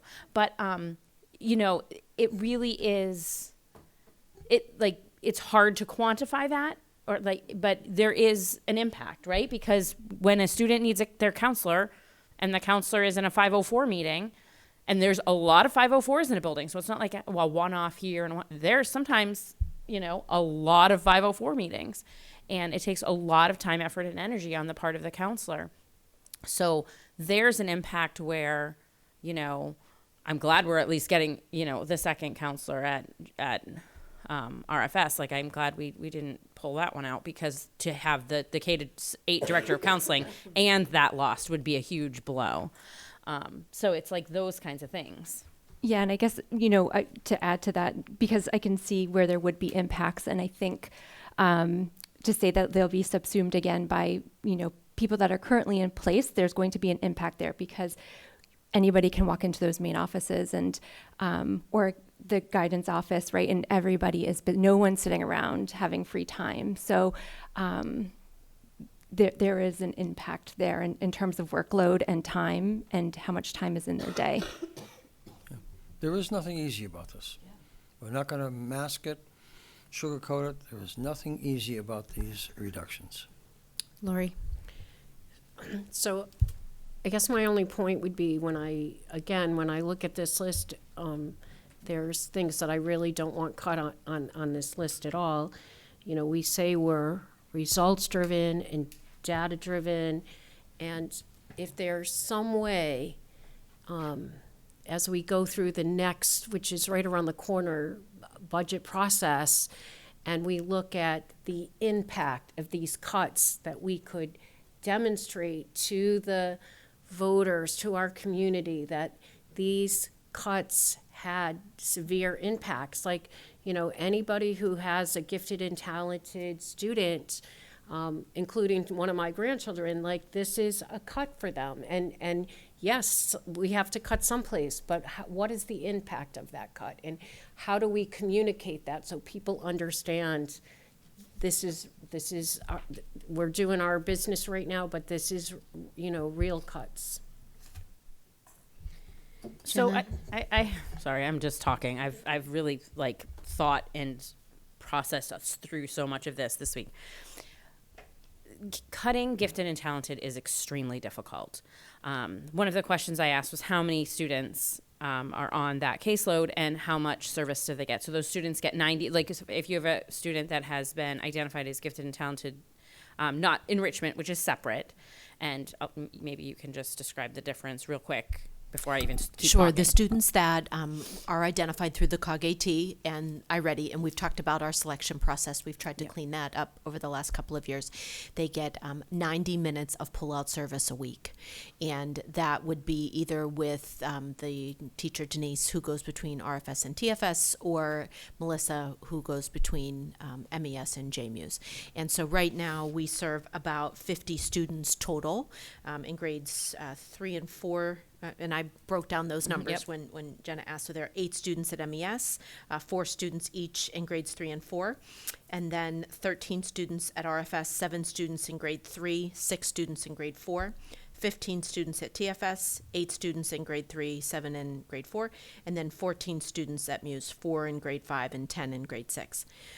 And so when you think about their day, they might get that pull-out service during WIN, they might get it at another time, but it really is above and beyond what's happening in the classroom. So one of the other questions, and we went through this last year, this is different than the cut we made last year because the person that was in that position was more coordinating a lot of those events. And those you may remember, we were having the conversation that we tried really hard to, the people that are closest to the kids, we don't want them to be cut. But there isn't really anything else to offer. We really don't want to offer classroom teaching positions. So this is Gifted and Talented is wonderful for those 50 kids that get that support. But, if we have to choose between Gifted and Talented and special ed, we have to, to pick that. You had mentioned enrichment. Enrichment is something that each teacher, once they have put in the students that are eligible for GNT, they try to maximize the number of kids that they can pull into either a literacy or a math enrichment group. And that may change mostly by trimester. They try to have as many kids as possible. At the upper L, we try to have a little bit bigger groups just because 5th and 6th grade, they can do lots of different activities. RFS, TFS, and MES, they're mostly doing extensions of science, social studies, and then as well as STEM and literacy. So more kids there. We've got 34 students at Reeds that participated in some kind of enrichment over one of those trimesters. TFS, 52 students, MES, 45 students, and JMUS, 162 students. So, and again, we really try to maximize and fill out the rest of their schedule with enrichment. So I want to say 2 things about that. One, that's a significantly larger group of students, which was an initiative the board had asked for the enrichment. For those that either maybe didn't quite make the cutoff of G&T or were high performers. So I'm glad to hear those numbers, and I appreciate you providing those earlier. Question, we talk about differentiation in instruction in the regular gen ed classroom. Do you feel like our UDL is meeting the needs of exceptional students in its current practice? Or do we need to, if we eliminate G&T, maybe expand PD or provide more support for that end of UDL? Because I know UDL, in its theory is for differentiation of all students, but I know in practice we end up focusing a lot on special education, 504, and I know as a teacher, kind of just left hanging on how to do it for exceptional students. So how do you feel we're doing in that area? I think we have bright spots and areas for growth, right? Some of the new programs that we've brought in, so Open SciEd, Mystery Science, Wit and Wisdom, they are very rigorous programs. So I think built into those programs are opportunities for teachers to offer differentiated instruction and enrichment to students. It'll say, I think we walked through that a little bit when we were looking at Wit and Wisdom. There's a whole section that says, if this unit is on the Greek mythology, here are some other books that you could recommend to kids. And some parents go and buy them all, not outing Jenna Hardy here, but they just buy them all and let their kids read them, which is wonderful. Do I think that a classroom teacher, I think they are doing the very best that they can.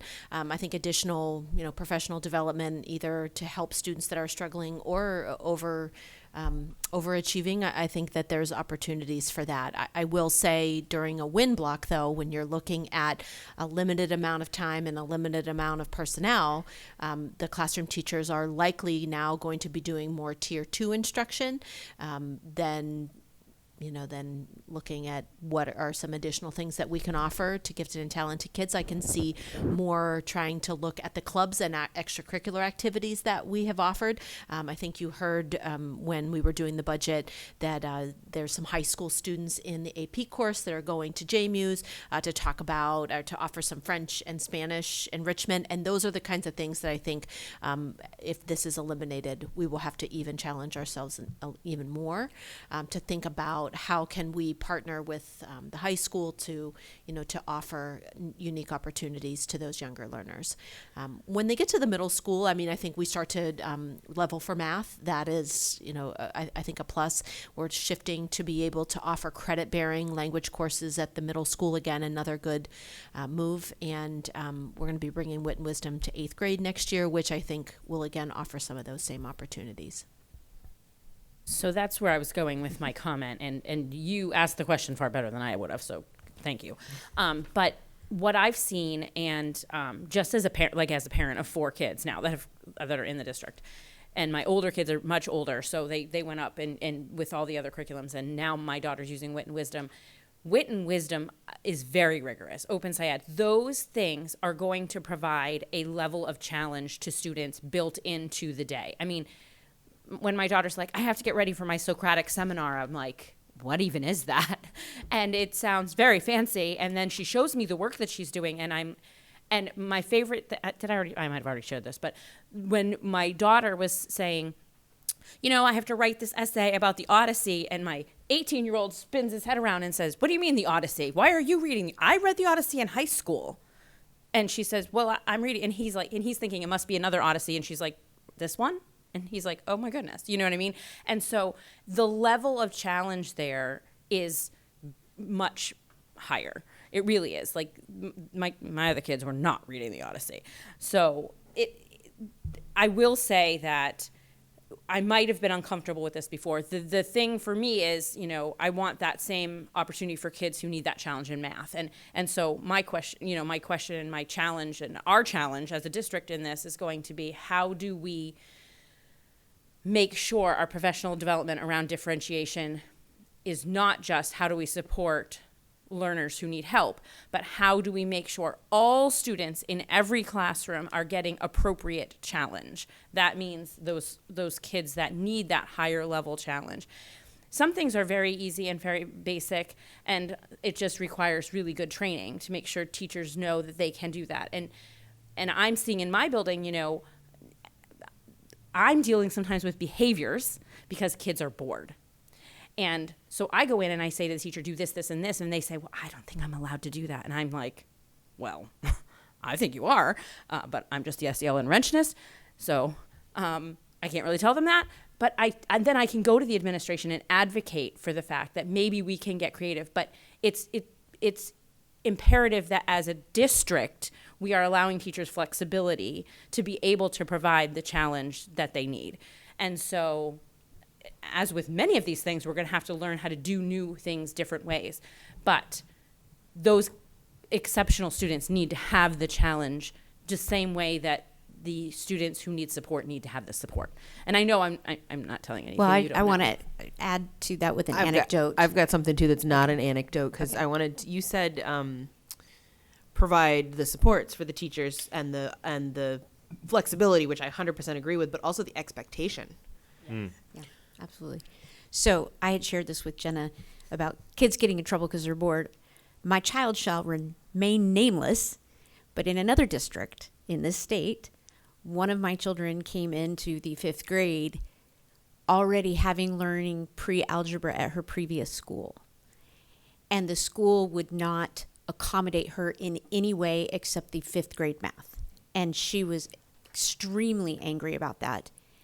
And it reflected in classroom behavior and uh-ohs from not turning in work and things like that. And this was a student who had never had those issues before, and later on told us it was because of the intense angry and feeling disrespected that she could not get the challenge in math that she could do. And because it would have entailed moving to a whole nother school, because that was the top grade at her school, there was nothing provided for her. And so I feel that, especially you said in math, that intense personal expectation that those kids that are especially gifted and talented in that area of math, science, that they are receiving the challenge that they're capable of. Could I share? Oh, sorry, go ahead. No, because you've been raising your hand for a while, so you go ahead. I'm I'm just wondering, Amy, you said something, and this may be a silly question, but I'll ask it as a new person. So when you mentioned win time, right, and that's potentially when some kids get pulled for this, and now win time is being used a lot of the time will be used for tier 2 supports. Do we have the structure in place that win time, certain teachers, are designated to give that extra curriculum, that extra challenge, for a course? So people might have to change classrooms to do that, but would that potentially be a possibility? Well, we do that now. So if you think about a win block at one of the lower elementaries, it would be, if you know anything about Title I, you can't deliver Title I services when instruction is happening. So it really has to be a pause in the day. So win blocks are big time for Title I. So that will always continue during that time. Tier 2 are those kids that maybe just need a little bit of extra practice with something. They're not eligible for title. They are not in special ed for that particular subject area. And the classroom teachers are doing a lot of that intervention. Right now, because the GNT teachers would take those students, you may be able to regroup groups of students and give those kids to a classroom teacher to provide enrichment opportunities. We just have not done that because, honestly, we have kids that have a lot of need. And for those 30 minutes, we're trying to close gaps. And I'm not, I know that that's a difficult choice to make, but if that is what we've been doing right now. So that win block is kids can go with their special educator and get the specially designed instruction they need. Kids are going to Title I. Some kids go to ESOL. Some kids are going to GNT. It's a really busy time. There are some students that need more than one of those services. So then you really have to get creative as to when those things can be delivered. But, as someone mentioned, I think this is, again, an opportunity where you're going to go back to the classroom teacher in the building level. But we all know, many of you have been teachers. You can't do it all, right? There is a breaking point for everyone. And so I wouldn't want to say to the classroom teacher, this is now another thing that you have to do. I understand the setting the expectation and us providing the PD. I totally understand that, but it's a lot. That was going to be my next rhetorical question, is it's all very well to set the expectation, but is it reasonable? I think that it really depends on, it depends on a lot of pieces. Is it reasonable? Can I be very blunt? And I shared this with Bill and Amy and Matt earlier. I actually had to write a discussion board on this issue. And frankly, I don't. I think asking the gen ed teacher to differentiate education and instruction for 25 students with 25 different needs across the board, from special education, ESOL, on track, proficient, and above proficient, every single day, every single subject, is too much. It's asking a gen ed teacher to do 3 people's jobs. I agree with you. And unfortunately, we're bound by the law to provide all those services. And we're learning more and more about how students learn, and we're learning more and more that children really are individuals, and just one way of learning is not an appropriate way of teaching and instruction. But being able to say we actually need co-taught classes and things like that, it would be a budget breaker. May I make a comment picking up on something Amy mentioned? I want to provide you with some new information that has emerged since we initially put this budget together. We have a statutory requirement, as all school districts in the country do, to work with limited English-speaking students. We are going to need to hire an additional 1.0 full-time equivalency ESOL teachers. So in the discussions, we know we've given you some wiggle room here to take a look and express your priorities, but I do want to make note of the fact that we're going to have to hire someone else in order to appropriately educate and provide services to our ESOL population. It's growing everywhere, and it's growing in Merrimack. Lori, And I was just going to circle back. So, teachers always have the essential questions. What do we want students to know and learn? What are we going to do if they're struggling? And then what are we going to do if they're advanced? And going back to what Lori said, probably 20 minutes ago, when we hit our goals meeting or when we're setting up our professional development, making sure, because I think a lot of teachers are really good at if a student's struggling, but it's pushing the student who's already there, the stretch. And that's where maybe we could have more professional development. So I wanted to pull something out that you said. You said we have a legal obligation to cover these students, and we don't really. We have a legal obligation to get everybody to a certain level. And so what so often happens, and if you don't mind, I want to share a personal story. I think I have a good representation because I've been very lucky to be on both ends of the spectrum. I've gotten Title I support or Title I support all the way up to I'm on a 504 now, but I left the district in middle school and I came back with some accelerated classes. And trying to get the high school to accept those at that point was one of the biggest headaches I've ever had to deal with. They wanted me to repeat math classes that I've taken. It wasn't till last year that I got credit for my biology class. So it's these types of things that I think this is one of the biggest kind of issues that we've been ignoring at the district for so long. Is we see last year we got rid of the gifted and talented teacher at the high school and middle school, and I think one of you said she worked as a facilitator. She did. But Adam French works as a facilitator for athletics, right? So we're talking about school engagement and student engagement and the importance of student engagement for a lot of these students when they don't feel like they're being challenged. They don't feel like people are giving them the opportunities to be curious, to be learning in that direction. They're going to get frustrated. They're going to get angry. They're going to have behavioral issues.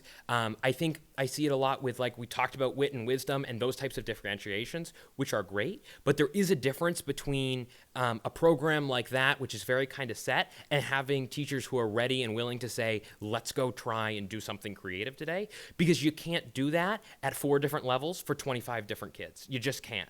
I've seen it be tried. I don't think it's a super effective strategy. And so what happens is we have kids who are leaving 4th grade knowing how to do proper citations, and by the time they show up to 9th grade in high school, they can't.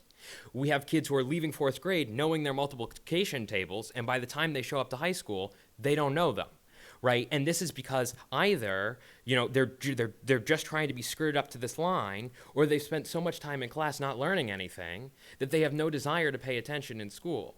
And so I really don't want to be construed as that we shouldn't be supporting lower levels.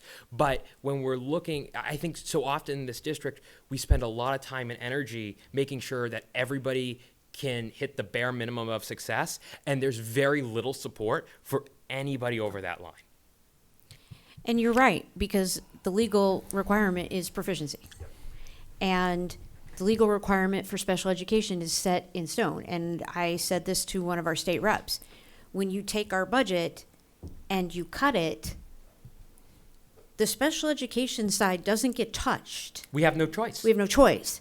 So where's that other funding coming from? And so in this case, I do think we have good constructs with our enrichment program to absorb these 50 students in and expand their horizons as they grow. So I do think that administration has done, and our buildings have done a great job of taking nothing and turning into this great enrichment program so that we have those gifted and talented students absorbed into that to continue that. But I agree with you 100% that in the law, there is no consideration for excelling students. Yeah, and this wasn't, this budget specific thing. I recognize how hard it is, and I think this is a well-prepared cut. But as a goal moving forward, I would love to see the administration at both the school levels and the district levels and the board for this district really try to keep an eye on those accelerated levels. And we've done a good job with stuff like the ELO programs. I think have been a major success, minus some funding hurdles and kind of blocks. But I think that's right now a very temporary solution for a more permanent problem. And I was going to say, we will definitely put this into our goals meeting because, you know, we have talked about, you know, Running Start and college courses and even, you know, having high school students take a community college class. And, you know, so there's so much more that we can do, and that we'll take everything you say to heart on what we can do better to make sure we're reaching everyone's needs. May I just say, this is a great conversation, and I think this conversation takes place in every school district across the country. That it is doable. It's not a one PD day or two PD day issue. It's a sustained professional development. It's a lot of collaboration between staff members, sharing ideas. It will grow organically over time.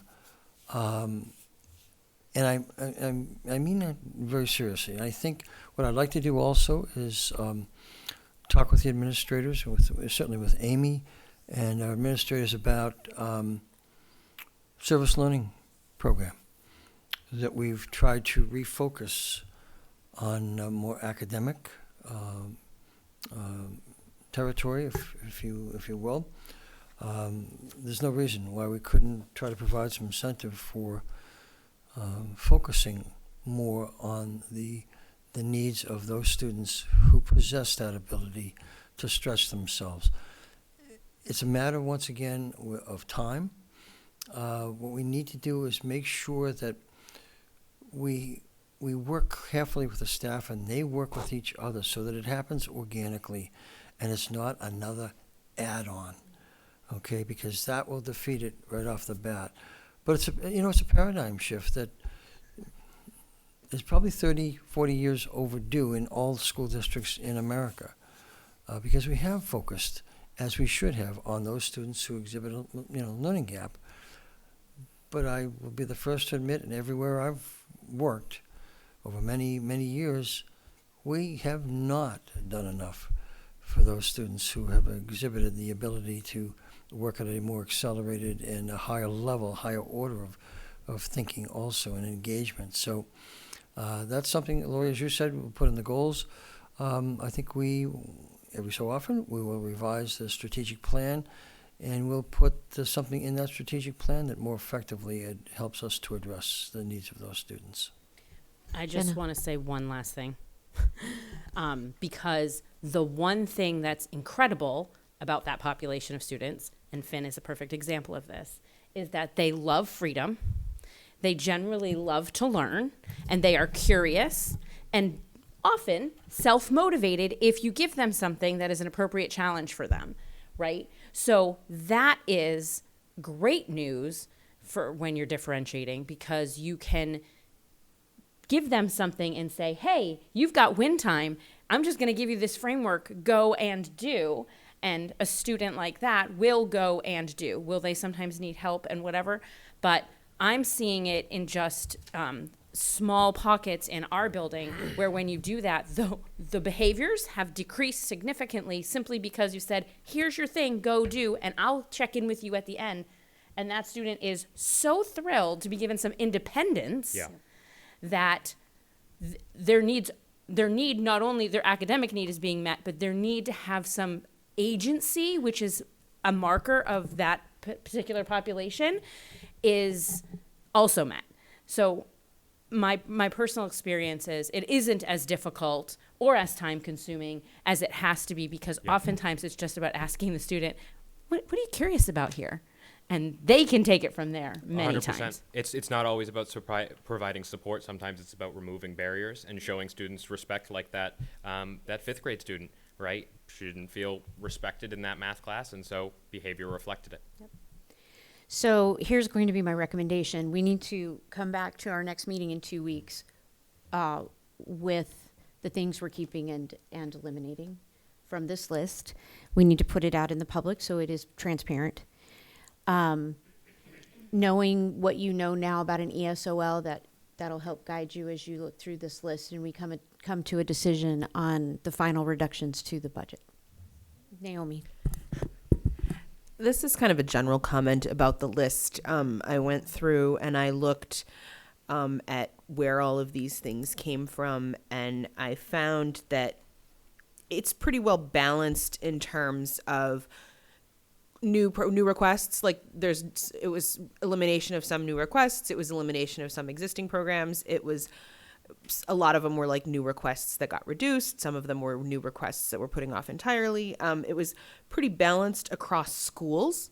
It did not seem to disproportionately affect any one school over the other. And again, with the new requests, like there were new requests from all the schools and all the areas across the district that were affected. And same thing with staffing versus non-staffing. Obviously, the staffing numbers are higher, but that's because, as Bill showed there, we've got that graph where that's like the vast majority of where our costs come from. So I would expect that to be bigger. And I think I maybe had something else to say, but it has escaped me. But that was kind of where I was going with that, is that I appreciate that it's balanced and thoughtful, and it wasn't like capricious or completely cutting off one thing. Jenna? I'm sorry, I'm a comments factory tonight, and I really try not to do this, but I just have a lot of thoughts. So I just want to say one last thing before we completely wrap up this discussion too, is because I would love to see us explore some part-time positions because they're more cost effective. I don't know how or if that could work necessarily here with this, but I look at things like a registrar or a data specialist and think to myself, you know, one of the things that I love is that my district allows me to work part-time, right? So they don't offer me benefits, which when they laid off all the other SEL interventionists, the reason my job got spared is because I was willing to work part-time. And I may not be the only mom out there that likes to do that. I'm not saying, you know, it maybe if we made it part-time, we wouldn't be able to fill it. And I just want to say, I think there's times when we can consider being creative with things like that, like our school district registrar, so that it doesn't all fall on, you know, our current administrative assistants, is something like that, something that could be made part-time. Now, maybe the person we have it here doing it wouldn't be able to do it part-time, but could somebody do that part-time and it therefore not be cost prohibitive for us because there's a major cost savings because no benefits, and then, you know, that sort of thing. I don't know the answer to that question. I just want to say it again because I feel like there are some things that can do that. I mean, like my ability to work 9 to 2:30 is what allows me to feel like I can do it, right? And I'm probably not the only person out there that's like that. Please know that we consider that all the time. We had that discussion about the ESOL position. Do we need a half-time person, part-time person, or full-time? And based on the trajectory of increases in students, we decided it really has to be full-time. But a lot of positions in the school district we look at and say, can we get away with a part-time position? So please know we do take a look at that. Okay, any other new business? Lori? Just really quickly, we're going to need to look at updating our facilities policies and guidelines, and also giving planning and building just really a lot of communication and guidelines on our expectations. And also, next time, having people think about committee assignments. Yeah, I'm going to be sending those all out. Approval of Food and Nutrition Services Anti-Discrimination and Civil Rights Complaint Policy. Do I have a motion to approve? I will move to approve that policy. And I'll second. Any discussion? All those in favor? Aye. Four. All those opposed? All those abstain? 401. And approval of revised Title I Parent Involvement in Education Policy. Do you have a motion? I'll make a motion that we're at the point of accepting it, yes? Yes. Yeah, that we accept it as revised. And I'll second. All those in favor? Yes. And it's not so much a question, but just an observation that I made. So it seemed like this one was trying to be written around family participation, and I still see throughout the document there was a lot of reference to parent. So I don't know if there just wants to be another once over to have it, be considered for family or parent/guardians, because there is a mix of language in it. Yeah, I can go back and look. So the statutory, participation in Title I, there has to be either a parent or guardian that gives that permission. When we have family nights, we invite the entire family, including extended family. I mean, if you saw our pizza night at Reed's, we had, grandparents, cousins, best friends next door. We allow everyone to come. But really, yes, but I will have Sandy go through one more time to make sure that the statutory requirement of the word parent is where it needs to be. So we'll hold off on a vote. Thanks. Approval of non-public minutes for March 25th, 2025. I make a motion to accept the March 25th, 2025 non-public minutes. Do I have a second? I'll second. Second. Discussion, questions? All right, all those in favor say aye. Aye. All those opposed, all those abstain, 401. March 31st non-public minutes. Do I have a motion? I make a motion to accept March 31st, 2025 non-public minutes. Do I have a second? Sure. Any questions, discussion? All those in favor? All those opposed? Abstain? 401. April 7th, public and non-public minutes. Do I have a motion? I move to approve those minutes. I'll second. All those in favor? All those opposed? All those abstain? 401. Consent agenda.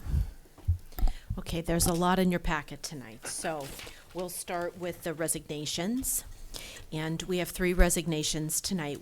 The first is Nicole Delani, special ed teacher at Merrimack High School. Sarah Leland, special education teacher at Merrimack High School. Chris Andrews, physical education teacher at Thornton's Ferry. Do I have a motion to accept the resignations? I move to accept those resignations. Do I have a second? Second. All those in favor? 500. All right, the next are 3 nominations. Julian Pouliot, registered nurse, Merrimack High School. Aubrey Zagula, I hope I'm saying that's right. She's going to become the new physics teacher at Merrimack High School. And Carrie Miller, special education teacher, Merrimack High School. These are all replacement positions. Do I have a motion to accept these nominations? I will make a motion that we accept these nominations. Do I have a second? By Rachel. All those in favor? 500. And then last is the large packet of teacher MTA nominations that come to you for review. This is after all of the summative work and teacher evaluation work that the administrators have done. The first page of 12 are the educators that are moving from probationary status to continuing contract. These would be teachers that have typically been here 5 years, or if they receive continuing contract status in another district, that would be 3 years. So there's a collection of those teachers. We have our probationary educators on page 2, 3, and 4. So I didn't And receive 5? this in my packet, Me so either. I'm not comfortable voting tonight. Okay. Can I bring up a little snag? Because I had heard from Sandy that some of the packets didn't make it to you. The problem with holding off is that teacher contracts have to be given out, and you don't have another meeting between now and this being approved. So they are required by contract to go out by May 2nd. And so you don't have a meeting until May 7th?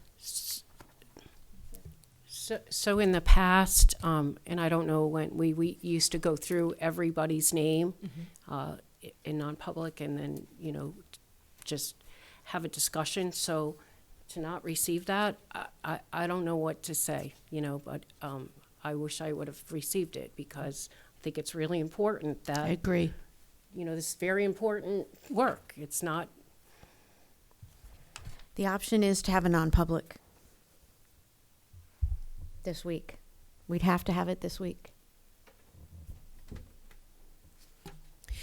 I will say that the teachers in your packet, they have all gone through the requirements of the teacher evaluation system. I understand what Board Member Rothaus is saying, that is a real gap, that this was not in your packet. My thing is that I don't think in the past that we've ever looked at that and said, well, that person shouldn't get a contract. I mean, No, we I don't don't do remember ever that. doing that. No. And please know that we sit down with the administrators of every school and review any issues associated with any staff member. And as Amy said, there were no issues with any of the staff members on this list. You know, completely understand the issue of not receiving this, but if there were issues, these people wouldn't be on this in this document. So the option is first to accept it or to schedule a non-public. And because we have interviews for Wednesday and Thursday, that leaves either in the late evenings of those days or tomorrow. I mean, I'm comfortable moving forward tonight. So I'll just state that. I mean, I can't. I don't recall the time that we've ever gone through every single name and said, well, yes or no to each person. That's why they're on consent. How's the rest of the board feel?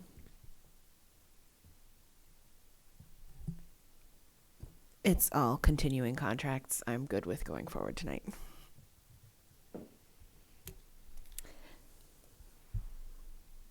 I'm not sure how I feel. It's fine. That is totally fine. I see both sides, but I do understand the consent agenda part as well. But I also see, Lori's position as well. So I'm okay either way. But if you need me to break something, I'm happy to make a decision. Well, my concern with not doing it tonight is I feel like that sows fear, doubt, and uncertainty within our staff, as if there's something on here that we would suddenly renege, when I can't think of a reason why we would do that, since we're not privy to anyone's performance evaluations. Correct. Yeah, if there were problems, they would have either, as Bill said, come up in our conversation, had been gone to non-renewal or be on some kind of improvement. Yeah, which is why I would be actively uncomfortable not doing But I'm this just tonight. saying the board understand. hires and fires. Yes. And so not to receive this and get this tonight passed down is inappropriate. So that's, my whole thing is procedural right now. That's But my it's whole always point. been, I agree with you that we should have had it in advance. And that's a problem at the Merrimack Post Office that Sandy is addressing. But the consent agenda has always been, I can only think of maybe 3 times on consent agenda we held on a particular candidate, but not an existing employee on contract renewal. We've always accepted the contract renewals and not in non-public, at least in the 4 years I've been on the board.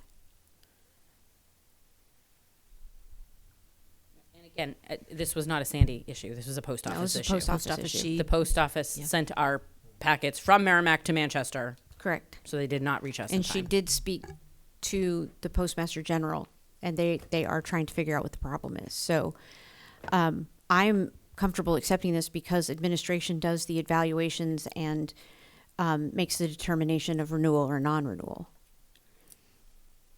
recommendations. So do I have a motion?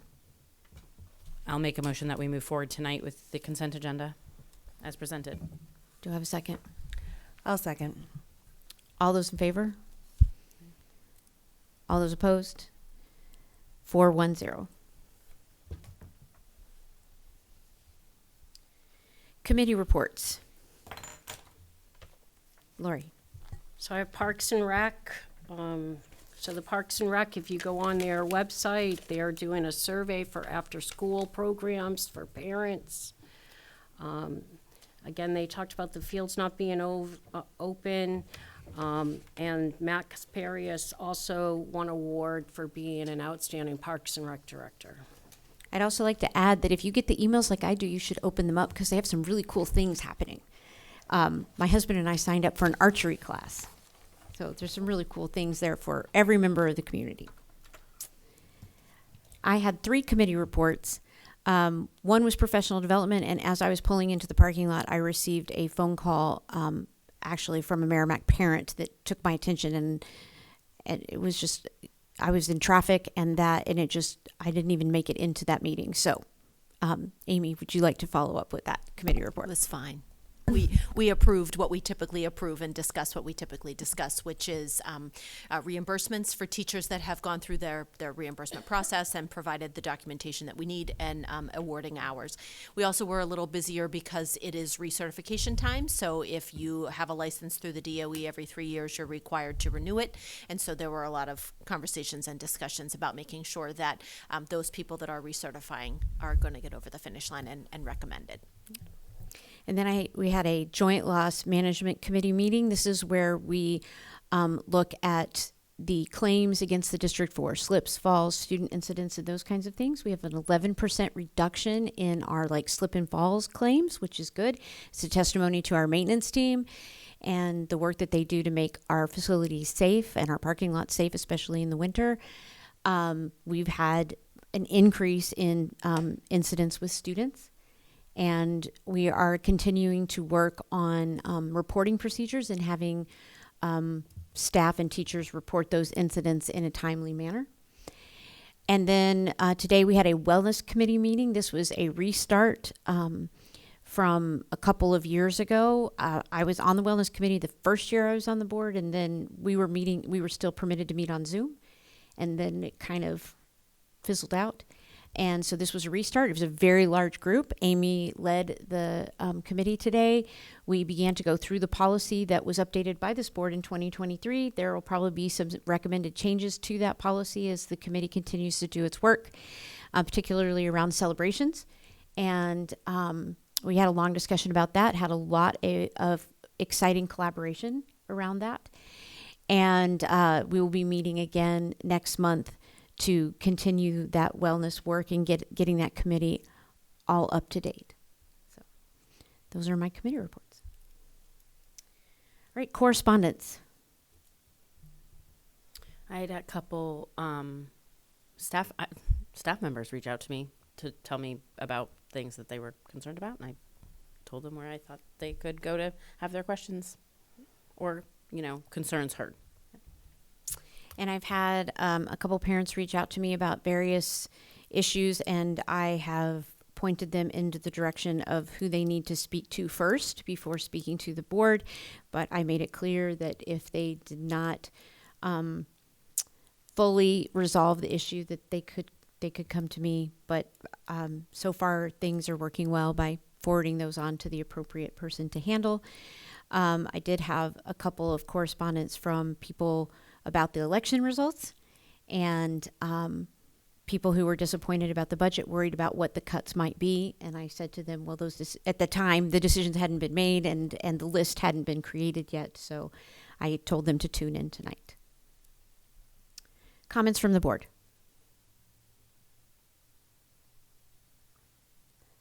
All right, so I will send out the list of the committee assignments with the updated committees, because some of them have been updated, and we will finalize that committee list at our next meeting, as well as the budget.